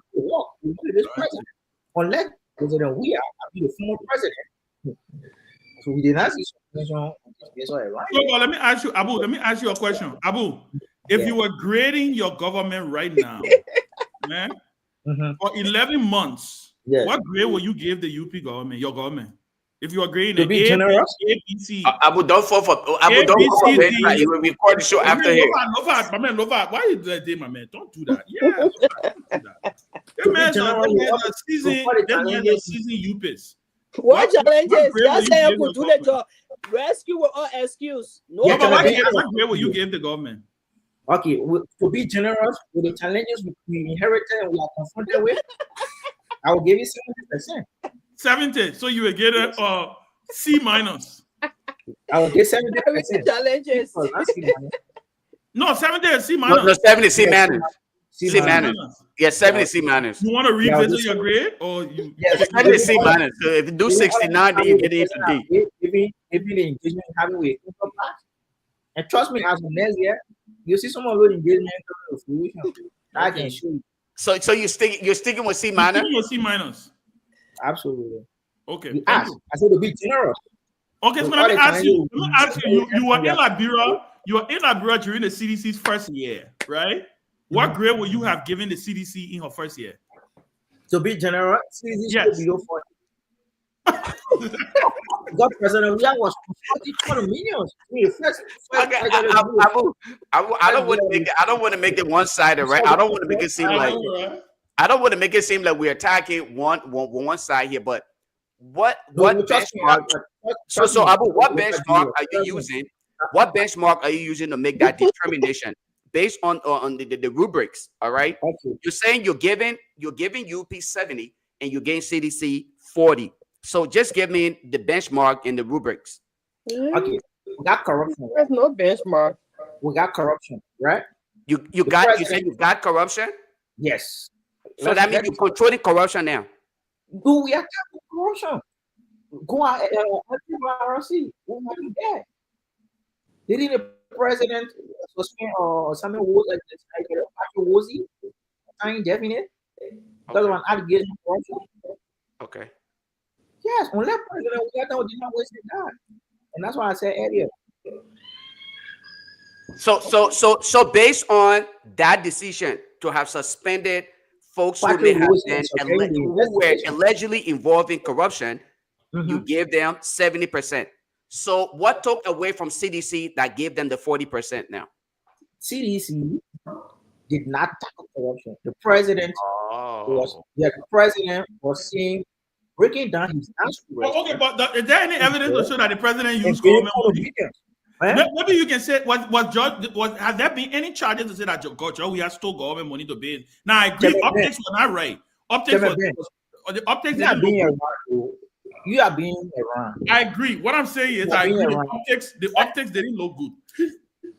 But so can we also similarly say that last year, prior to President Walker becoming president, he never celebrated his birthday like this. His wife did not celebrate her birthday like this. His son did not celebrate his birthday like this. Their foundation did not have anything. So can we also similarly say that they're being corrupt because they're using government money? No, then why would you say George Weah used government money to pay his homes? Don't forget, too. Last year, there have been massive renovations at the president's house. I come into the last year at this tower, President Weah, President Walker was president-elect. He had a massive celebration of his president. You are president-elect. That's the reason why. He was celebrating.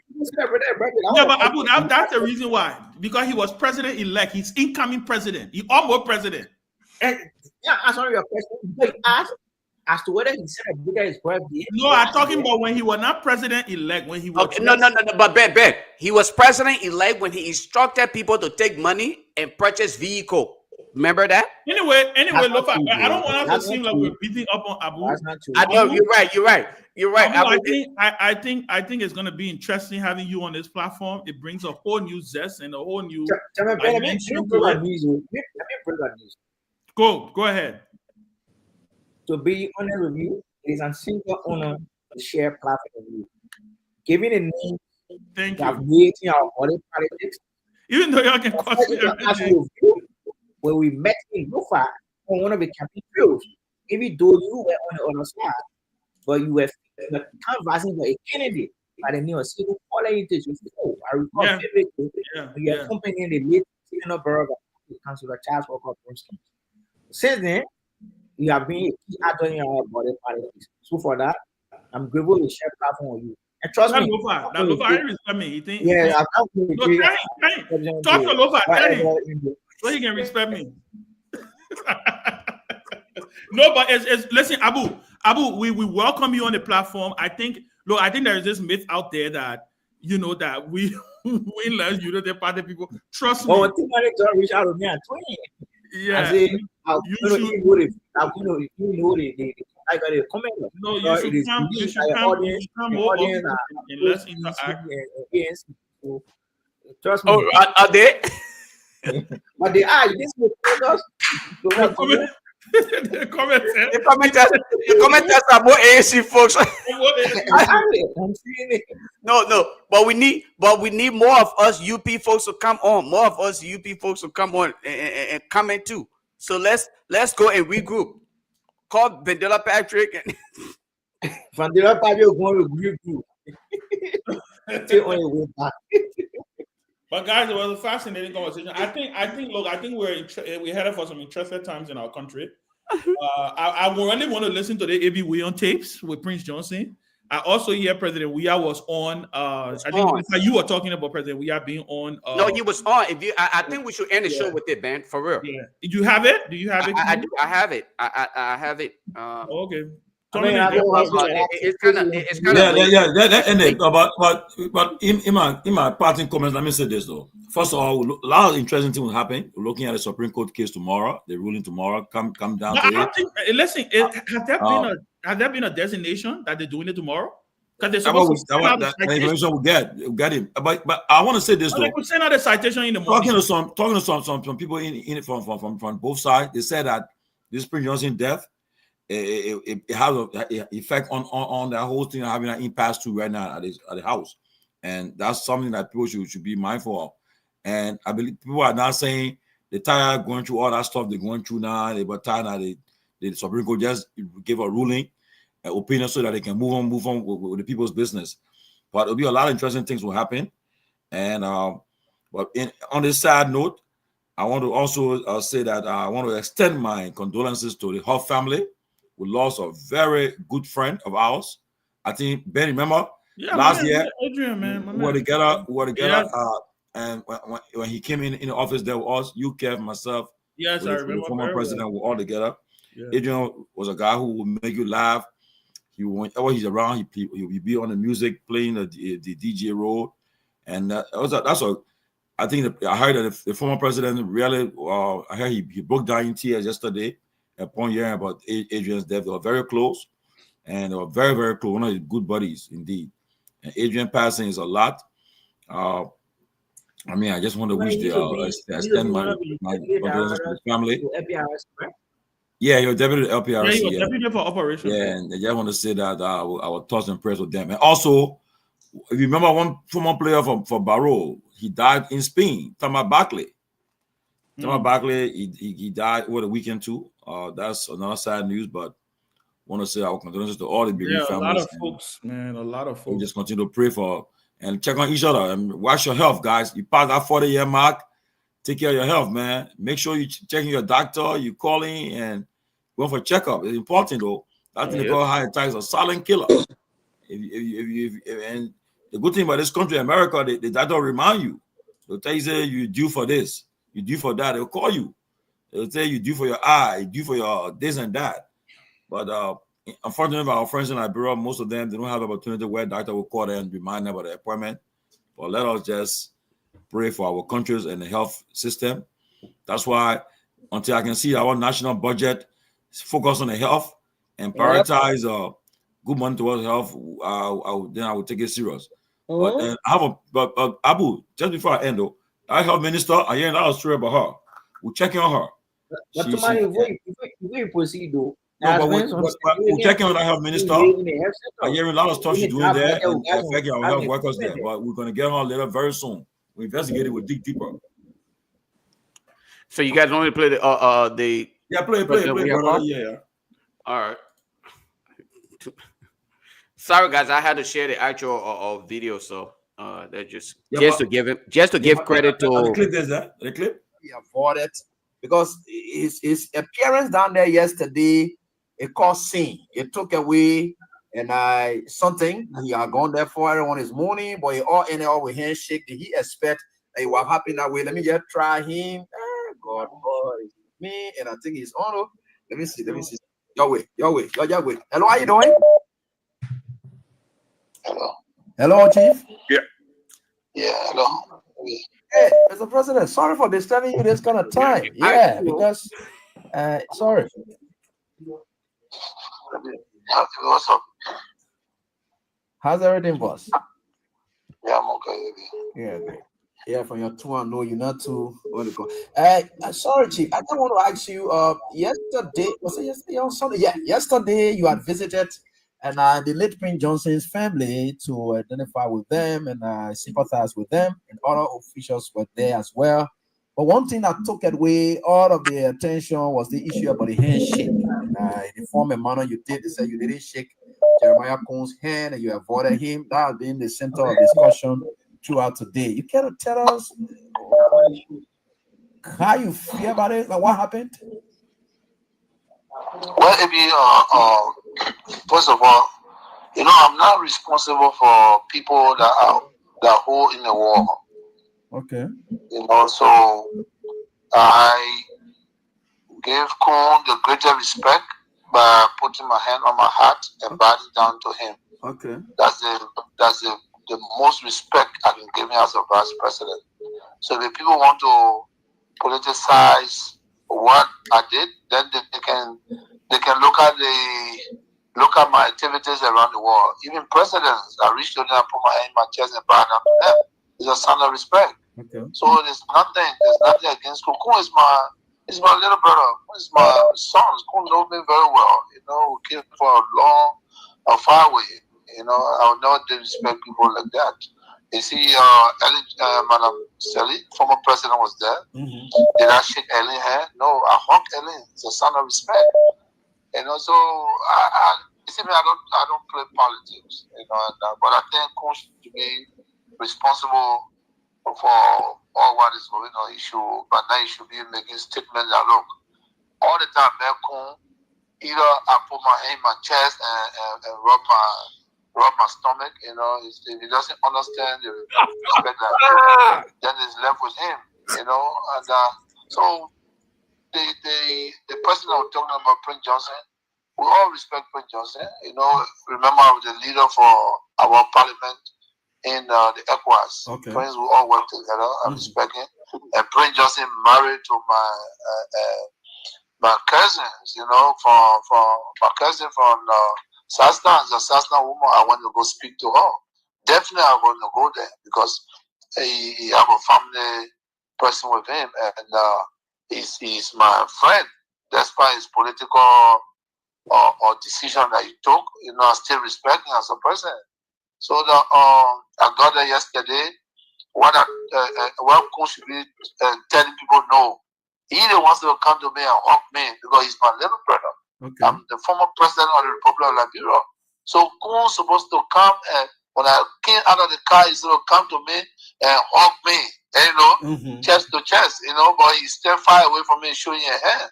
But I bow to him. He's the vice president. So I don't think anything wrong with that. But our society here, people say anything they want to say. So I don't think it's an issue. I respect even pick up the call. My wife just arrived in the country. She just arrived in the country, wow. And I tried to rest. But but there's no issue about what happened. If you look around, real leaders, they put their hand in the chest and bow to their friend and pass. It's everywhere. Okay. I see a lot of footage, images on the internet. I traveled the other day into Morocco when the people came to meet me. I bow to them and put my hand in my chest. So nothing wrong with that. That's the way we speak to people that are important in society everywhere. Wow. All the president know. Every time I go to there, I do that. That I speak to people. It's a sign of respect. So let us now. The man is gone. He's our friend. He's a father to many people. And let us now let the man rest in peace. If they really love Prince Johnson and have value for Prince Johnson, do not even give Togar the chance to be MC at his funeral. On radio, he was insulting Prince Johnson. Prince Johnson is a criminal. He's a rebel because Prince Johnson did not support him to be senator. It's the same Togar they put there. He ushering people. There's no respect. So if we really respect the old man, Togar is not supposed to be there as an usher or MC. These are the things they have to look at. So they're respecting the man. How can Togar be the one that insulted the man because Prince Johnson was not or supporting him as a senator, and today he's the MC for the man. They take things serious here. They're not looking at the real issue. Yeah. The real issue is they're respecting people. So they respected the man. But for people, that sentiment, I don't believe in sentiment, because I do the right thing every time. I did not disrespect Kun. Kun know me, he's my little brother. You know, I expect him to hug me. You know what I'm saying? Okay. But he showed a hand to me, and I put my hand in my chest and bow to him. There's nothing wrong with that. So everywhere around the world, those things happen. You know, leader comes and bow to leader, we're all shaking their hand. If you look at all the footage, just the other day I watched on Facebook, I saw Mr. Stanton went to Waka to shake their hand, Waka put a hand in your pocket. But nobody had a problem with that, you know. Nobody have a problem with that. You see the images all over the place. So let us focus. You know, the man gone. He played a part in our society. He gone. Let's see how we can lay him to rest. You know, my cousin there. I know she's grieving. You know, may his soul rest in peace. And never forget that we speaking the woo. We not speaking the woo. There's no problem. You know what I'm saying? I could walk past Baku and don't talk to him. Is that if I want to do that, it's me. I'll do that. But I can't do that because I have respect for human being, and that's why I even bow to him. So what's the issue here? You know. So let us. It is that what made Nima Kante don't vote for me if I in a race. No, my parent. One of my parents came from Nima Kante. I know a lot of people in Nima Kante. I have friends there. I have family there. You know. So I did not despise Nima people. You know. I give respect to all the vice president and. They're making it out of issue. It's not an issue for me. You know, so again, I say, may Prince Johnson so rest in perfect peace. And let people rest with their shaking hands, shaking hands, shaking hands. I'm a liberty to shake people hand, not to shake people hand. And besides that, there's throughout the corona period, it's how we speak to people. So we continue on that, you know. So let them go sleep. You know, and then the real issue, you know, so what happened to the old man, you know, is sad because imagine you got an appointment with somebody Saturday they died. And the period, AB, is a period, very difficult period for me. Okay. Just my best friend, Mario Hoff, just died. Wow. Mario just died. Mario and I lived together. So with all the noise causing, you know, I'm grieving. And not just for Prince Johnson, but Mario myself live together. You read my children. We ate in the same bowl. Mario, just the other day we buried a brother, and a week after Mario is dead. So there are a lot of things going on. People don't understand what's going on with people. They want to provoke people every day, but I don't want to get into provocation. You understand? Okay. I'm sad because my best friend Mario Hoff is gone. Oh, he's not here no more. You know, so to the Dima people, like I said again, Prince Johnson is an important figure in our society, and he's gone. I think all need to pay a homage the way we want to. You know, and the reason I want that again, the girl from Sastan, she's a cousin, and we got to make sure that she is in peace, and we have to pay respect to her so she can feed our people also around her. And I want to thank all of the people from Sastan that went there, that joined our family from Nima Kante, and to sympathize, you know. So I want to sympathize. I did not go to shake anybody's hand. Wow. And you did say something in passing. The late senator had planned a meeting for Saturday. Oh, okay. Well, yeah. A special aid, the girl called me for the meeting on Saturday, and AB, and unfortunately, Prince Johnson is no more. May so rest in peace. You know, I wanted to confirm the meeting. I tested Prince Johnson. Prince Johnson tested me back that he's in an area where the telephone, he doesn't have access to a direct call. When you get back, your family, so we can talk. But I still have that message. But it's sad, you know. So all the news when they get coming back, you know, before they get coming, or Snow comes, say, you hear what I'm hearing, and say, what is this? Senator Johnson died. So I wanted to authenticate what he told me. Okay. I called the girl that what I'm hearing, and the girl started to cry that over. You know, our meeting will not be no more. You know, we should have done it before. But the old man died, we were together, he went to sleep, he didn't wake up. And then I said to her, may so rest in peace, my sympathy. And then I just found the right time to go. Two different stories. Two different stories. Let me say something quick, Lofa. Great interview, though. Give President we are credit. Look, what we did, honestly, if I was Jeremiah Kuna, I would say, look, nothing. Yeah, but that's what I said. I said, if I was Jeremiah Kuna, I said, look, right now, the president said he did nothing wrong. Because the man said, but why are you putting the picture up? Because President we said, look, he said, I'm an elder brother. I went there, man, so I can't hug me. That's what I said earlier. Instead of giving me and I hope Pewee after listening. Who be causing a woman? Yeah, you know, Togar. Yeah, no, I want Pewee at least after listening to the president. Now you got an understanding. You got an understanding why they meant what he said. And like I'm team. He was not trying to be rude to Kun. No. Togar had no business going show a hand under to that man. No business whatsoever. Yeah, listen. No business. The fact that they hold the man, that's why when leaders exactly the way President we are there, we the surrogates can be more animated. Thank you. Right, and then to do things to get to course correct and move on. We all say things. Listen, the president was very clear just as what he said. And that particularly he expected the vice president to move. So the vice president actually extended him, but the president should have, in terms of protocol, he's the former president of the country, he should have extended. And his small brother. Yeah, you know I understand initially. With the justification, I take back my first comment. Thank you very much. Thank you very much. You see, you are neo-progressive. My question would have been though, initially you said President Weah was wrong. Based on his actions, but he's not talking back. And talking back. And again, Ben, part of the justification also. I was just reading next time about public hurt. Right? Are you listening? The president, I can't remember. The president justified again why he didn't do that. He mentioned public hurt. Yes, it's very pivotal. So I take back my comment into time. Listen. And one thing we can say about George Weah. Right? As a political pundit, one thing we can say about President Weah, right? If President Weah won't speak to you, trust me, those are all that know him. You people, you know George Weah.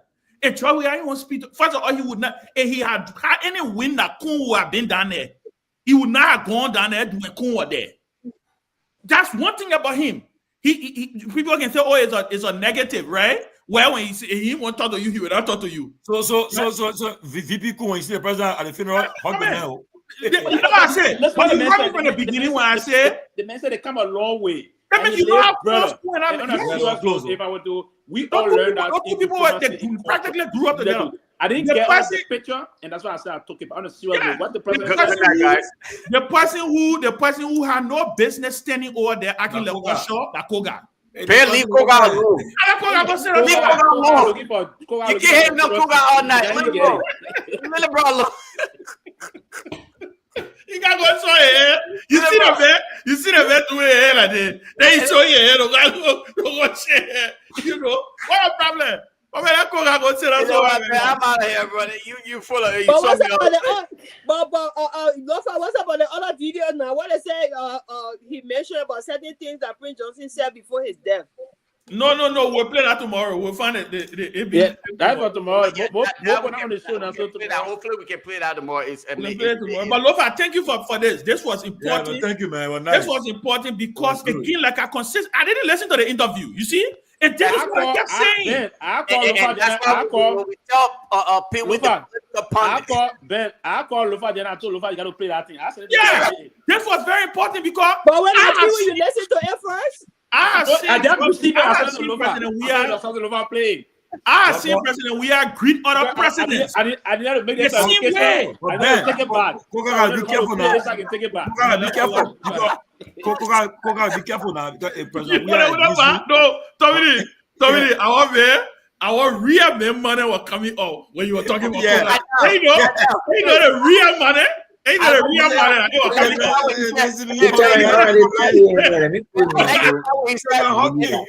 I like he said Togar who are insulting the man the other day. He just said it talking about him. You know the part, right? I like the part when he said, let him go sleep. Yeah, man. Go sleep. Yeah. Again, I keep telling people that is. I come in 1 second, Abu. I keep telling people. I keep telling people. You see, that is the appeal of George. Abu, 2 o'clock in the morning. Better go see. Abu, we can do it. He said one propaganda. Yes, I mean, yeah, Abu, do your closing. Do your closing, Abu. Do your closing, my brother. Hey, look, bro. MDR issue press statement, having press release. The man shake hand. There will be politics with everything. Yeah, but on a serious note, I'm delighted to be here. I was amazed and I'm thrilled by the level of cordiality that you guys exhibited in spite of our political diversity. We owe it to Liberia. We may not share the same view as I am, but our primary goal is to see Liberia going forward. So I want to extend my unqualified gratitude to many who did reach out, to all of you. Even though the comments are condescending, who are taking good faith because we're on a public platform. When you're on a public platform, sometimes you gotta compromise. Exactly. So on a serious note, I'm grateful for the opportunity. I look forward to seeing you guys tomorrow. Thank you. It's great seeing you, my brother. I will get a number from coming in. We'll be in touch. All right. Great seeing you. But I'm telling you, Tommy, you know I enjoy. I enjoy your man. You know I enjoy. You know how when he talking. You know how he talking. But I don't want to the basketball court. Yeah. He said, "Koga man out there is sorting the man." He got breathe. He's about saying Usher. Koga don't be Usher. No, Ben. So we are shut holding down. We are always anybody now. I don't listen to the man. I don't listen to the president. Don't talk about it. And I'm glad because he did it. Because that was what I was saying. It almost let me and he were taking the scene because I'm like, why are they making a big deal out of this thing? I know. Why are they making a big deal out of this thing? This man, things there over there for people to talk about. He said, he was right. Whenever he see Ellen, he would either hug Ellen or he would do that same thing to Ellen. Then he starts with Desu. But Ben, listen, Kunya, listen, he see Joanna. Go on. But the man said it. The man said Kuna is smart, brother. Kun should have gone to hug him. But you know what they did? Kun do another show because you know how man. You know how man. You know how man. When you look at you talking that way, Tommy, remember when we went to Liberia the first time? Yeah. When we went with Spoon. Yeah. You remember that time me and he were making syrup flour, right? Yeah. Now the first time we have messaged, we had since the whole problem. And I never forget the eye he gave me when he entered. He entered it. When he entered when the man entered, the first thing he did, the eye he gave me. I just told myself, I said, you know what it is? It's either going to be a rocket conversation or I will just stay there. So we said it now, but true to his nature, he got it out of his chest. Oh, yeah. He addressed me right there. I told him, I said, Mr. President, it is past. It is what it is. I have my issue. He said, yeah, but Ben said, I said, what Ben said? Ben said, he said, I don't know what to do him. I mean, now. Even told me, yes. What to do the man? He said, my guy, that's the kind of person he is. That's the kind of person he is. That's why I keep telling people, the men didn't want to speak to Kun. John, we are new. You think the men didn't have advanced team to that place to say Kun would be there? He didn't want to speak to Kun or be better with Kun. He advanced him where I told him, Mr. President Kun, he would say, let that man leave first before I go there. So they made a whole lot of nothing, something out of nothing. Making it look to say, Togar is glaring. You see, Guar is glaring. You can clearly see, and again, it's testament to who George Weah is. Yeah. Right? He did not want to greet Togar. Based on Weah handshake, and they make conversation. But Sarah, if I were them, listen to what Weah said. We are shut the whole thing now. We are shut the whole thing now. Poon TV was based on where I mean, they shut it down. Making noise about handshake and all the men disrespected the vice president. You know what I told somebody? I said, do you know the meaning of somebody putting their hand on their chest and bowing? Do you guys understand? And I'm glad Pewee, that's why I say I'm glad Pewee listened to it, because that was where I was coming from before. Yeah, but you know, sometimes people have different things to go through. It was detailed. The man recognizing the man, he said, if I want to speak to Kun, I can't speak to Kun, but guess what? I will not do that. He's the vice president. I will not do that. Even if I don't want to do it, he's the vice president. I gave him respect. When George Weah was even speaking, when he got up to speak, he recognized Kun. He recognized when he said, my former president, Mr. Vice President, that the two people he recognized because they were the two people of hierarchy in that hall. The rest of the people, he spoke with the widow. They made all that noise for nothing. When you were leaving, Ben, when you're leaving, when he got the car, he turned around. Hey, he turned around. I even said it on the show, right? Yeah, he was talking to the press. After he got to talking to the press, he was getting ready again. Then he realized that Kun was behind him. Yeah, he turned around and did the same thing, and Kun did the same thing to him. Yes. You're talking about that one. They passing. What's big about that? They're making a whole big deal out of it. Somebody. If I was them, when the man said to the money, he shut the whole thing down, man. Yeah, I enjoy him for that. Togar need to go sit down somewhere. Especially Togar already trying to move the man friend and speak on English. Exactly. All I do was making money. All I do was making money. They won't move over. They won't say for me. Hey, you know what I did? And let me tell you, I can't be gassing small about him on the radio. knowing George Weah, knowing President George Weah. Yeah. That Togar thing, he playing that one. Oh my God. That Togar one. Pewee. That man, that Togar. You think so, Ben? You think so? Sarah, you know that. No. And guess what? After it happened, but Ben, when the guy arrived, he's probably Togar long time. He saw him. He saw him long time. He probably said it in that car. Said, I want. He said, and guess what? After he did it, when he got in a car, he probably told Kalasa. He said, Kalasa, you see what I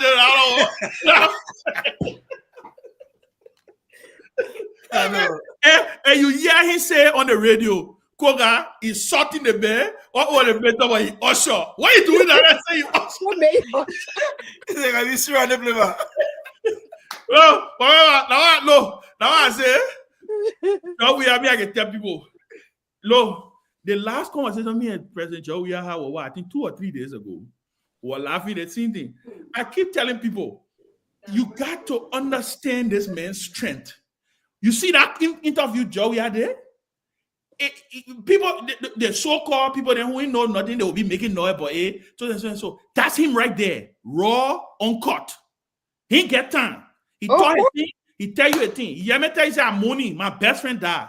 Yeah. You're passing around making noise all over the place. Making noise. People are hurting. Besides, the Liberian people are hurting. The handshake can be causing noisy people here for. Yeah. So when we see to the funeral, to the Peabody funeral, we have a hug Kun. No, but Ben, listen now. Is it at the funeral now? Kun I said now. How should I do it? Should I go? And between me and you, Tomalin, you and I know. We cool with both of them. Yeah. Kun knows the relationship he and Joe Weah have. He knows. But you are just telling me recently, say, I gotta go visit the president. I'll visit the man. You're just defeated. Kun knows the role George Weah play in supporting him to be senator, in supporting him during when the MDR and the CDC was together. And guess what? To the detriment of some of the CDC collaborators, the MPP was not happy with the kind of relationship the CDC had with MDR. Let's be frank. Let's be frank.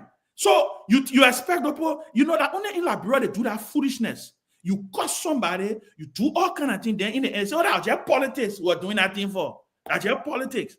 You know. So look, I'm excited. I'm glad he cleared the air. I'm intended when I saw that video because the George Weah that I know, he didn't want to speak to Kun. Bow down and do that. He was coming to Japan. Kun said, Jelle to say John Party but he said he can't do it because they're not just his small brother Kun, that is vice president of the country. That is vice president of the country. After he spoke with the man, you saw him bow down. They walked together. They walked together in a palaver hut. That only Koga was there acting like usher. Oh my! If I say, man, they see Koga betray Prince Johnson because Prince Johnson really did a lot. That only that part I want to listen to again. He said, but Ben, if I say, Queen said that when I went at the palaver hut now, Koga had a man again. He said, "Oh, you want to see my hand? You can share up with him. We are even paying no man." What a problem? What a problem? That was saying now, Koga. Yeah, when I went to palaver hut now, he said, "Oh, the shaking point, he shower him." He said, he wanted to make it political, I guess. Then MDR and them youth when issuing statement. Being disrespectful to the man, talking all kind of foolishness. Torso. The team MDR, the challenge MDR and CDC went through over the last couple of months. So we are even supposed to have gone to that hut to go sympathize. Is that normal thing? Let us right? I know. Let us the decision, the party that made you lose the presidency. They hate that man so much. The party that virtually, because of the decision, you lost the presidency. The man take a set of men went to the house to go sympathize. Exactly. You're talking about that. Everybody. You wouldn't have even gone there. Boyka, we can keep let them go at Jim. But that's why I said, let's be frank, say Sarah. Let's be frank. The disrespect this government have shown George Weah. Let Torso. Of course. They don't even acknowledge George Weah as former president of the country. Even a sitting president. Do you know where it is to have two former presidents alive in your country? You know what? They're sitting there on Spoon TV talking about when the president was in the air, he was supposed to apply for permit before he plane there. Our former president? Imagine for me, I keep saying it. President Bokar has to play. You know, Jimmy Carter said something to Charles Taylor when Charles Taylor won the election in 1997. There was all this fear that Taylor was coming. When Taylor won, he was going to start going after, Jimmy Carter said to him, Mr. President, they're doing the country, any group are doing all that. Jimmy Carter said, he said, Mr. President-elect, accept victory with magnanimity. Exactly. Accept victory with magnanimity. When you win a close election, look, I expected for Joe Bokar and George Weah to send a powerful message to the country. Imagine the image. Imagine that image of Weah. Why is Weah and Ellen getting along? Why? You imagine that image. But Ben, when Bokar when he didn't win election 2017, he called Weah, he gave speech. But exactly. I was there. And then when we are calling him, yeah, Sarah. When we made that call. He insisted we have to. In fact, there were people who said he shouldn't call. Yeah, remember when you try calling and Eugene couldn't stop. He said he told the VP say Papa call him. He said when the VP call, and we say put the phone. You know what I said? You remember after the call what I said? I even said wow. I said I recorded this phone conversation. Yes. Yeah. I mean, he called on his very gracious. He made a call. Very gracious. And but not expecting the call. You're right. But Baba shot. The president of the country, you deny VIP to VIP loan. Simple, stupid thing. Yes. Can you imagine? That man who was there for you when you were sick, flew you out of the country. All the goodness is there for you. After Joe Bokar lost the election, George Weah got in his car, drove to his house. Yes. Drove to his house. After he lost the election, carried him a gift. His wife. They gained 2 cars. Come on. Anything they try to do to President Weah, will see them for themselves. The wickedness they want to do to this man, they will not succeed. Anything they play against him, say anything about George Weah, and that's why saying over and over. They will fail. There are certain things you will never say about George Weah. They are behind him with wickedness. There are certain things you will never say about George Weah. George Weah has not killed a fly in Liberia. He has not contributed to the destruction of the country. He has not done that. In fact, he has consistently proven to have elevated the cause for peace in the country. Yes. I cannot mean you. Yes, from the day he was disagree with his policies, you can disagree with how he ran the country. You're free to do all of that. But there's notion that division in the country. What other? It's not helping the country. division is not helping the country. But I'm glad that he did that interview. Oh yeah, I mean, explains it. No, but on all look, that interview with ABJ Money, it shut the whole issue down. They debate. They might call it. I'm surprised. I put even talking about this. The man shut it down. I know this full TV was saying now because I said they had a whole show today on this here. Oh really? Oh yes. Wow. Well, he had a man petty. He done the worst thing. They had to say, but just because for me, people are entitled to their opinions. The only thing I would say, and like I said earlier, and I'm glad I'm glad that people listen to it, because where I was coming from, I wasn't coming from the fact that if President Weah had disrespected or snubbed Coon, I would be the first to say, I said the president missed this one. He was wrong. He was wrong on this. But I saw George Weah's. I saw it in his face. I could, if you know him, you will know. That's why I said maybe I was speaking from a position of strength because I know him, right? If President Weah did not want to be courteous and gracious to Coon, he would not have done what he did. He would never have done what he did, And like he said, he expected him to come to hug him as his brother, as his big brother, yeah. People passing around and making noise that because of Togar business. What Togar business go show up to the man? Go show him. He said, "You gotta be serious around, man. You gotta be serious around." Togar insulting the man. They talk about he say he usher. You usher. You should be ushering people to the man. But guys, it was a great show. He usher for Prince Johnson funeral. Great show, guy. Great show. I got a room, man. Almost 10 o'clock. Yeah, good night. Thank you. All right. Me too.